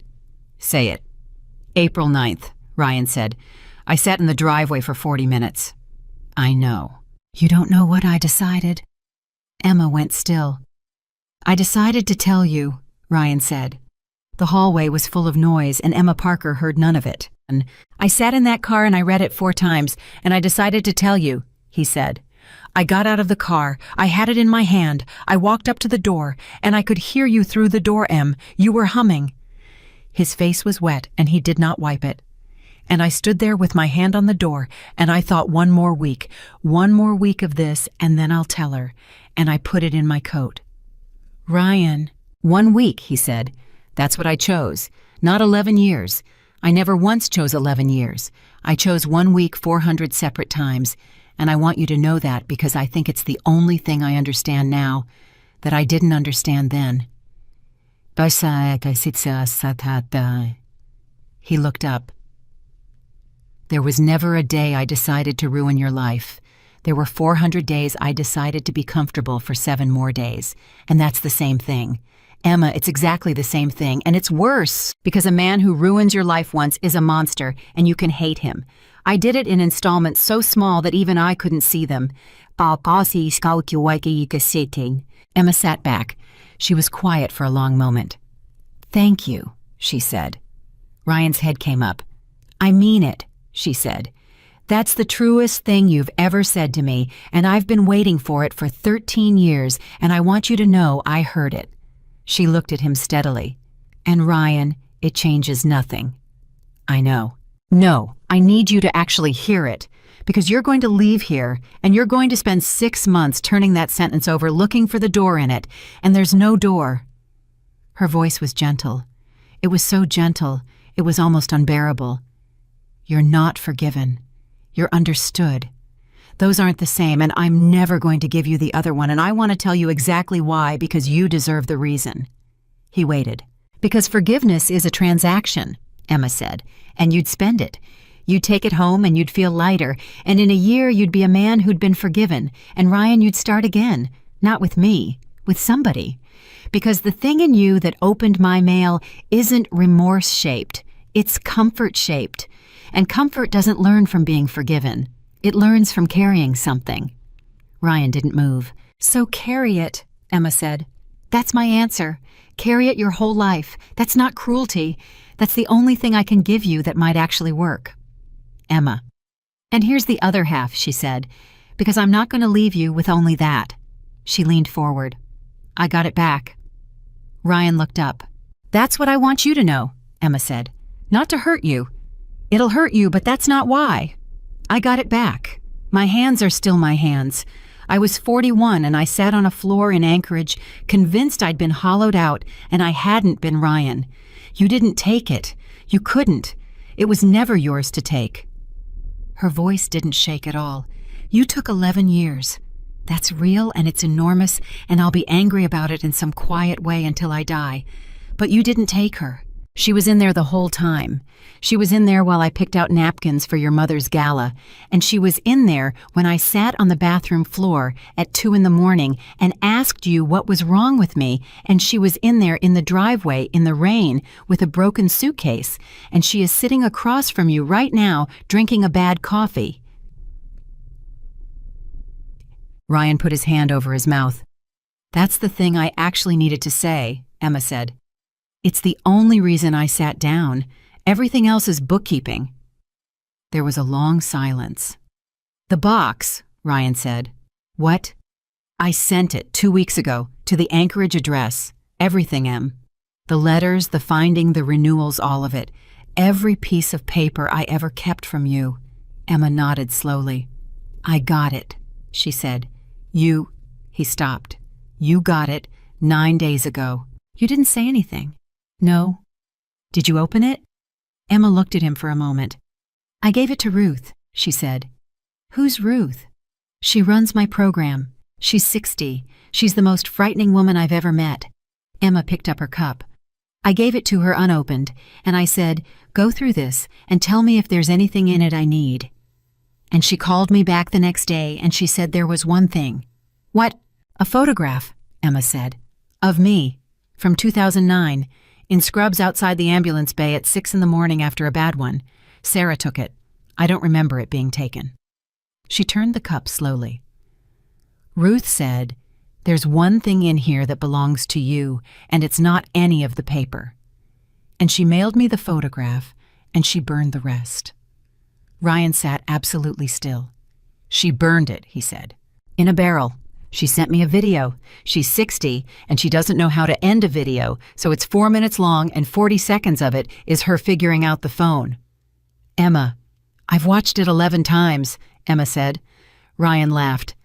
It broke halfway through and turned into something else, and he sat in a hallway in New York and covered his face with both hands, and Emma Parker did not reach across the table and did not say his name and did not make it easier.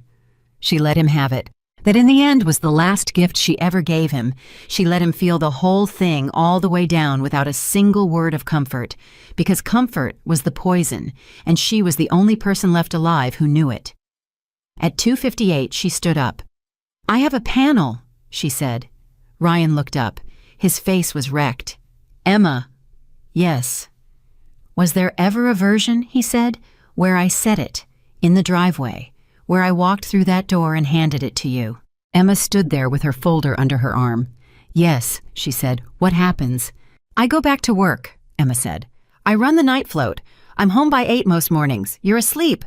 I get in beside you, and you say something about the case without opening your eyes, and I tell you, and you fall back asleep in the middle of it, and I lie there listening to you breathe, and I think I have the best life of anybody I know. She said it without a single tremor. 20 years, Ryan. 2 kids, probably. Your mother learns to like me by the second one. Sarah's the godmother. And at some point when we're 70, you'd have said something about that April. And I'd have said what April, because I'd have forgotten it, because it wouldn't have mattered. Ryan couldn't breathe. That's what was on the other side of the door, Emma said. That's what 1 week cost. She turned to go. Emma. She stopped, but she didn't turn around. I'm sorry, Ryan said. And Emma Parker, standing in a hallway in New York with a folder under her arm and 400 people waiting for her, said, I know you are. It was never the sorry that was missing. She walked away, and she did not look back, and she never saw him again. The panel ran until 4:40, and at 4:41, Delia Frank caught her at the door. Dr. Parker? Delia. I owe you an apology, and I've been rehearsing it for 11 months, so if you'd let me get through it without being kind to me, that would actually help. Go. I took your photograph without asking, and I published it, and I told myself it was fine because the piece wasn't about you. Delia's hands were full of paper, and she didn't put any of it down. And that's true.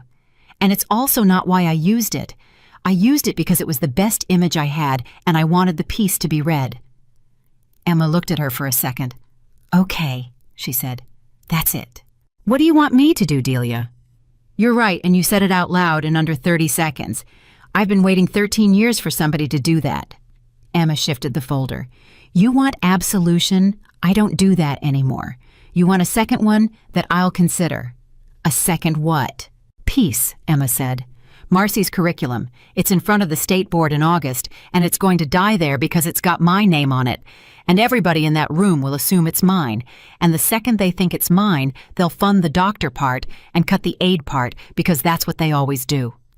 Delia stopped moving. Say that again. They'll fund the helicopter and cut the pen. Emma, you want to make it right, Emma said. Don't apologize to me.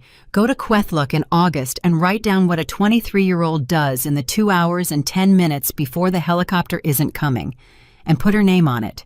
Her name Delia, not mine. Mine's already been on enough things that weren't mine.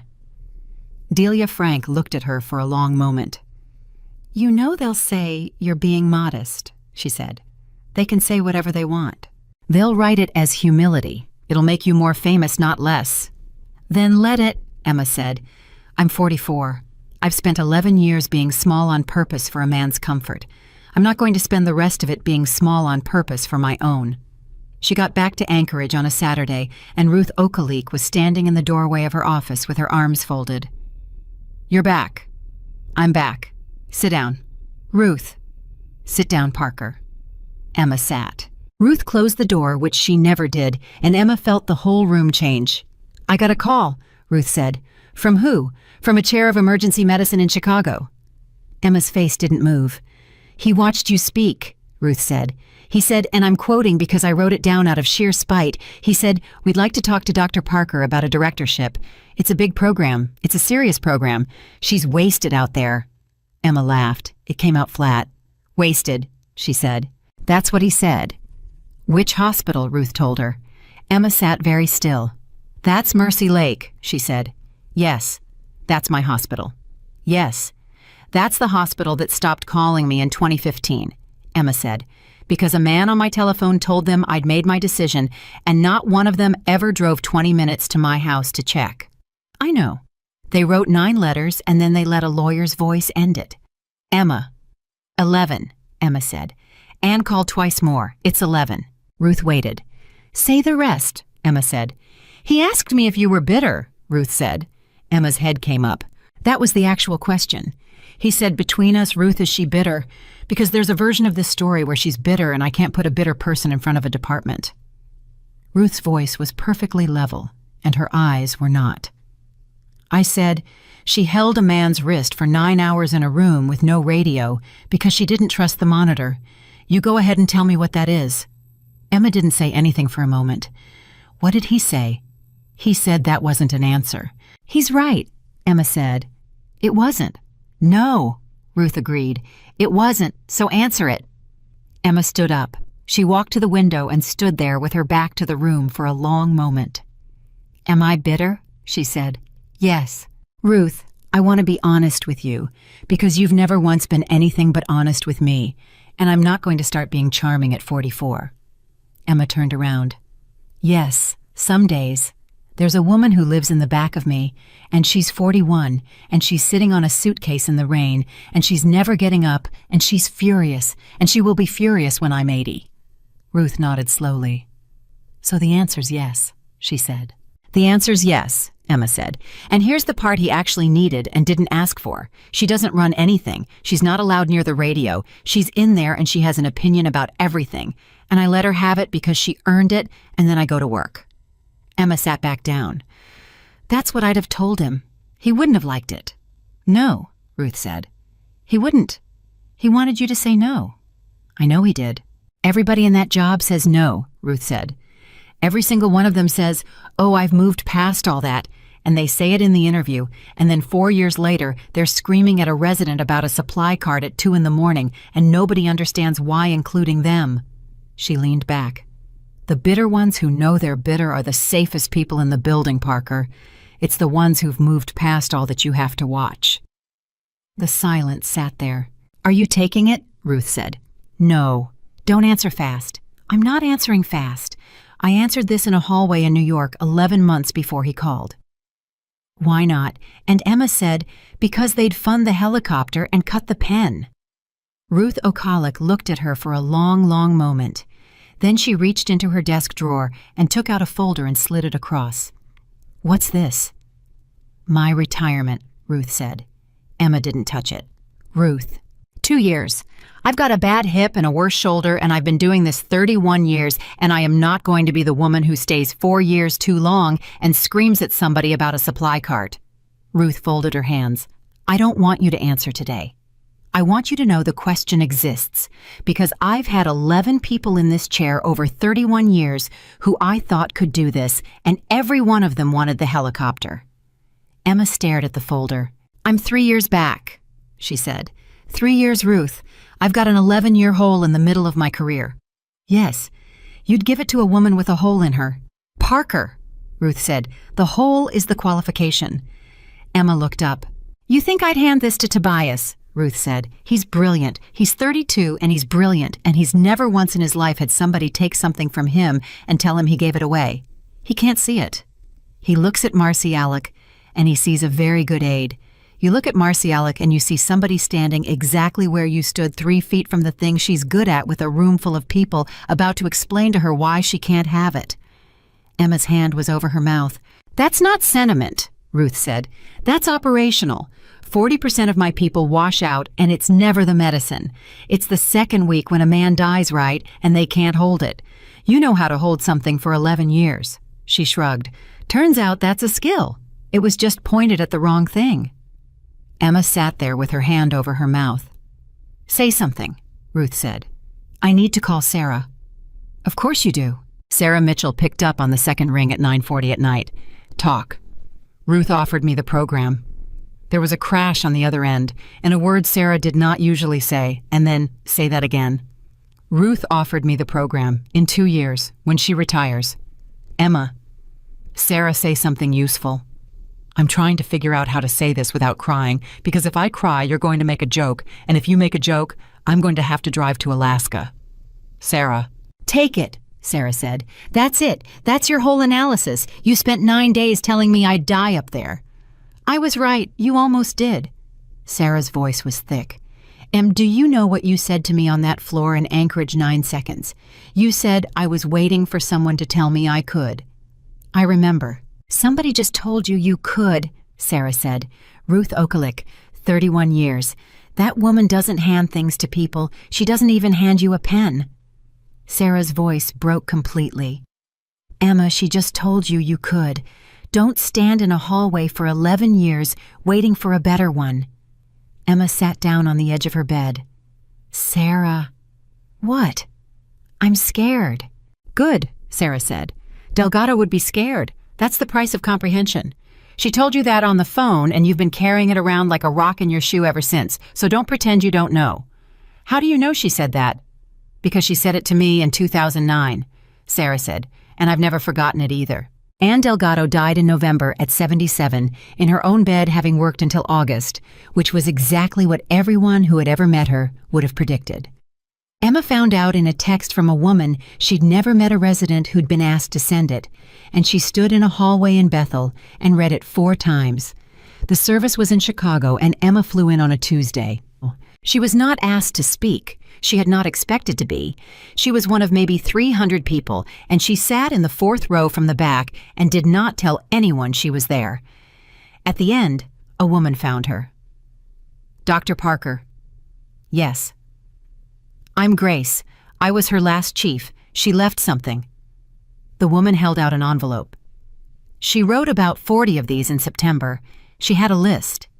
Emma took it. There's one more thing, Grace said. She told me to say it out loud instead of writing it because she said if she wrote it, you'd read it 11 times looking for a way out. Emma went very still. She said, Grace said carefully, tell Parker the answer to the question is yes, and she can stop looking. Emma stood in the back of a church in Chicago and could not speak. Does that mean something? Grace said. Yes, Emma said. It means something. She read the letter that night in a hotel room at 11:20, and it was 4 lines long in handwriting that had gotten bad in the last year and that Anne clearly had not cared about. Emma, I have been asked to write something meaningful and I refuse. You know all of it already. I'm going to use my 4 lines on the only thing you don't. You keep saying he took 11 years. He didn't. You gave them away, and I want you to hear that from someone who loves you because everyone else is going to spend the rest of your life telling you it was done to you. And that's a comfortable story, and comfortable stories are what got you into that house. You gave them away because you were 29 and tired, and a man offered to carry something, and you were relieved. That's not a crime. That's a Tuesday. Half the world does it. The reason I'm telling you is that it's the only version where you're not a victim. And I have watched a great many people spend their 60s being a victim. And Emma, you don't have the temperament. It'll rot you. You gave them. Which means they were yours. Which means the ones you have left are yours too. Spend them better.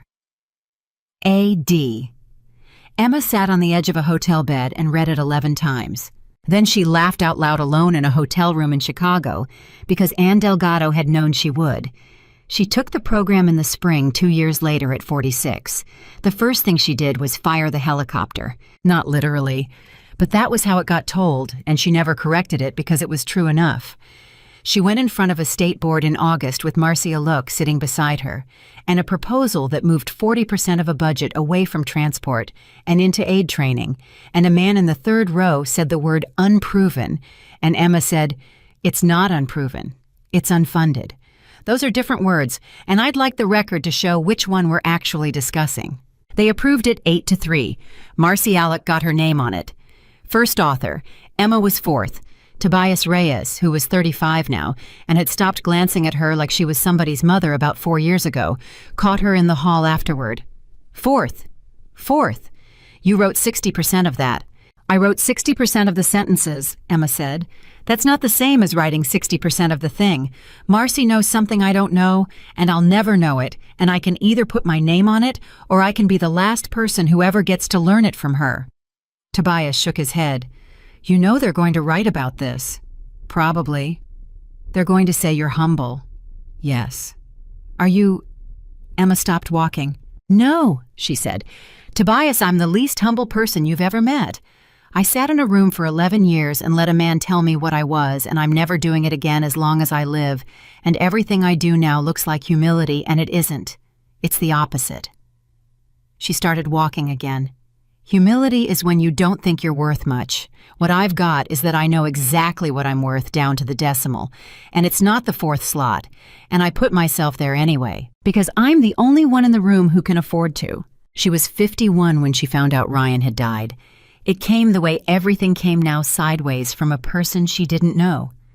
Beth Whitmore called her at 8:15 on a Sunday morning, and Emma stood in her kitchen and said, "Beth." And there was a long pause. "He had a stroke," Beth said. "In March." "March. It's July, I know. I know. I've had your number for 9 years, and I picked it up about 400 times. Beth's voice was steady in the way of a woman who had done all her crying weeks ago. "I want to be clear that I'm not calling to ask you for anything." "Okay." "He didn't ask for you," Beth said. Emma closed her eyes. "I want you to know that first because I think you were about to worry about it," Beth said. "He was awake for 2 days at the end, and he never said your name once. He talked about our father. He asked about the dog." A breath. "I sat there for 2 days waiting for him to say your name, and he never did. And Emma, it took me a month to understand why, and when I did, I had to pull over." Beth. "He didn't say it because he'd already decided not to." Beth's voice cracked exactly once and then rebuilt itself. 20 years. He never called. Never once in 20 years, and I used to think that was him being decent, and it wasn't. It was the last thing you told him. You told him to carry it. And Emma, he did.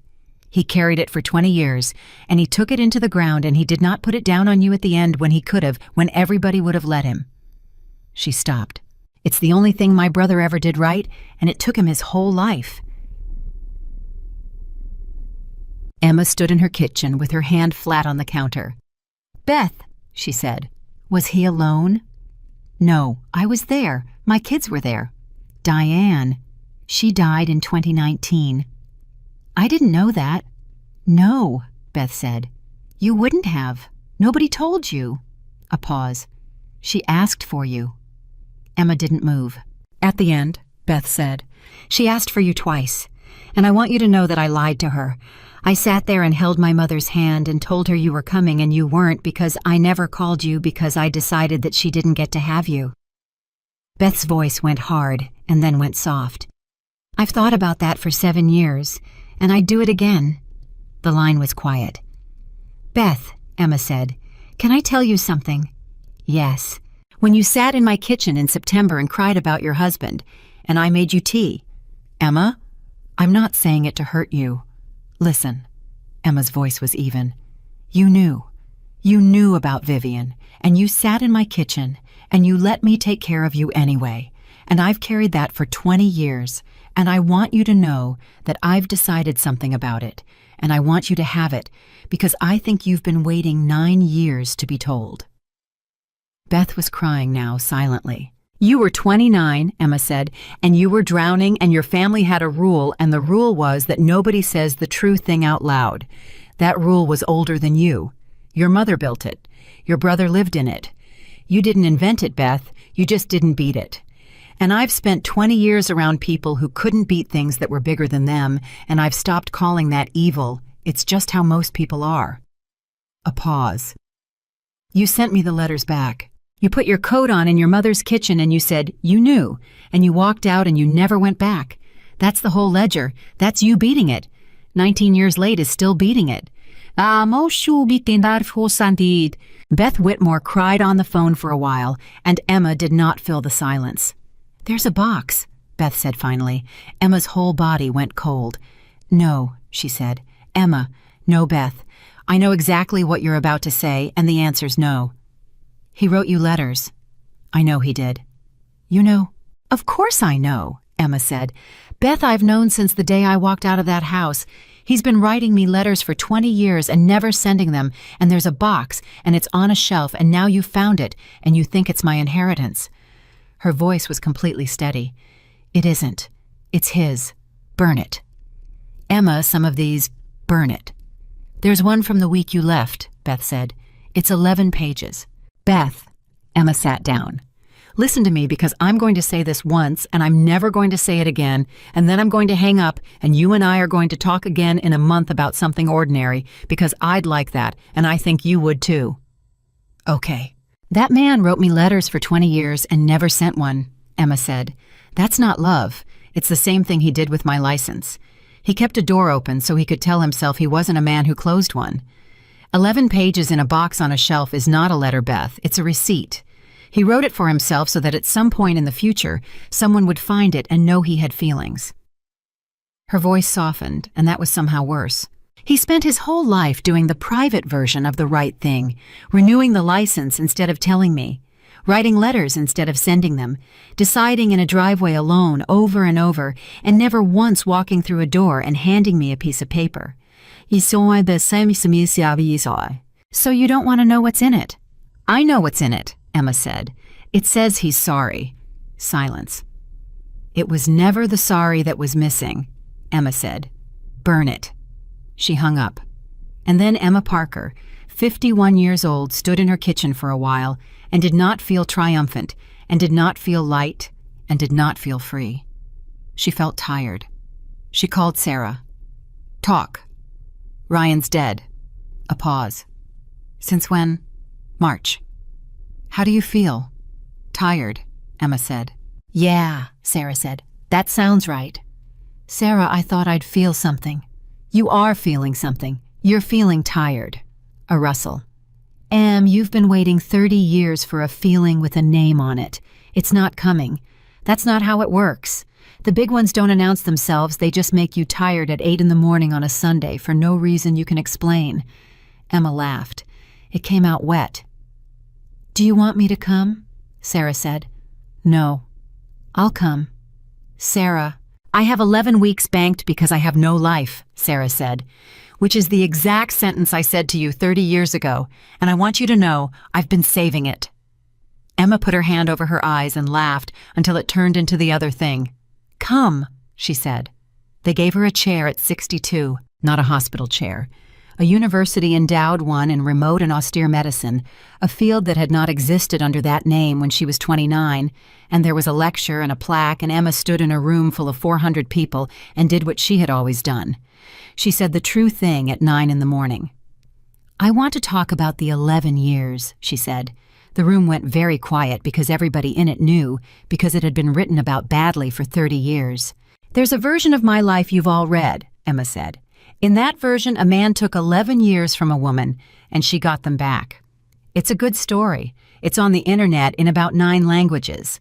And I want to tell you that it's false, and I want to tell you exactly how it's false, because there are people in this room who are 29 and tired, and this is the only useful thing I have." She looked out. "Nobody took them," she said. "I gave them away. I was 29 and I was frightened, and I had just lost a patient, and someone offered to carry it for me, and I was relieved. That's it. That's the whole crime. There was no villain in the doorway. There was a tired woman and an easier road, and I took it 400 separate times, 1 week at a time, and every single one of those weeks I could have said no and I didn't." Somebody in the third row was crying. "Now the man in my house was cruel," Emma said. "I want to be precise because I've spent 40 years being precise, and I'm not going to get sentimental at 62. He hid a board finding from me for 14 months and let me think I was defective. That is one of the cruelest things I've ever heard of a person doing, and I've worked in villages where people freeze to death. He did that. He owns it. He carried it his whole life, and I'm told he never put it down, and I hope that's true. And I'm not going to pretend that's a generous thing to hope." She paused. "But he could only hide it," she said, "because I had already agreed to stop opening my own mail." The room did not move. "That's the sentence," Emma said. "That's the only thing I know that's worth an endowed chair. Nobody ever takes your life in one motion. It doesn't happen that way, and I've never once seen it happen that way, and I have been looking for 40 years. It goes 1 week at a time, and every week there's a door, and the door is always unlocked, and it's always heavy, and there is always a good reason to open it next week instead." She let it sit. "Somebody's going to ask me the question," she said, "so I'll answer it now, and we can all go get lunch. They always ask if I forgave him." She looked out at 400 people. "No," Emma said. "And I want the young ones to hear the reason, because the reason is the whole lecture. I didn't withhold it to punish him. I withheld it because forgiveness is a thing you hand to someone so they can put something down, and that man's entire disease was putting things down early.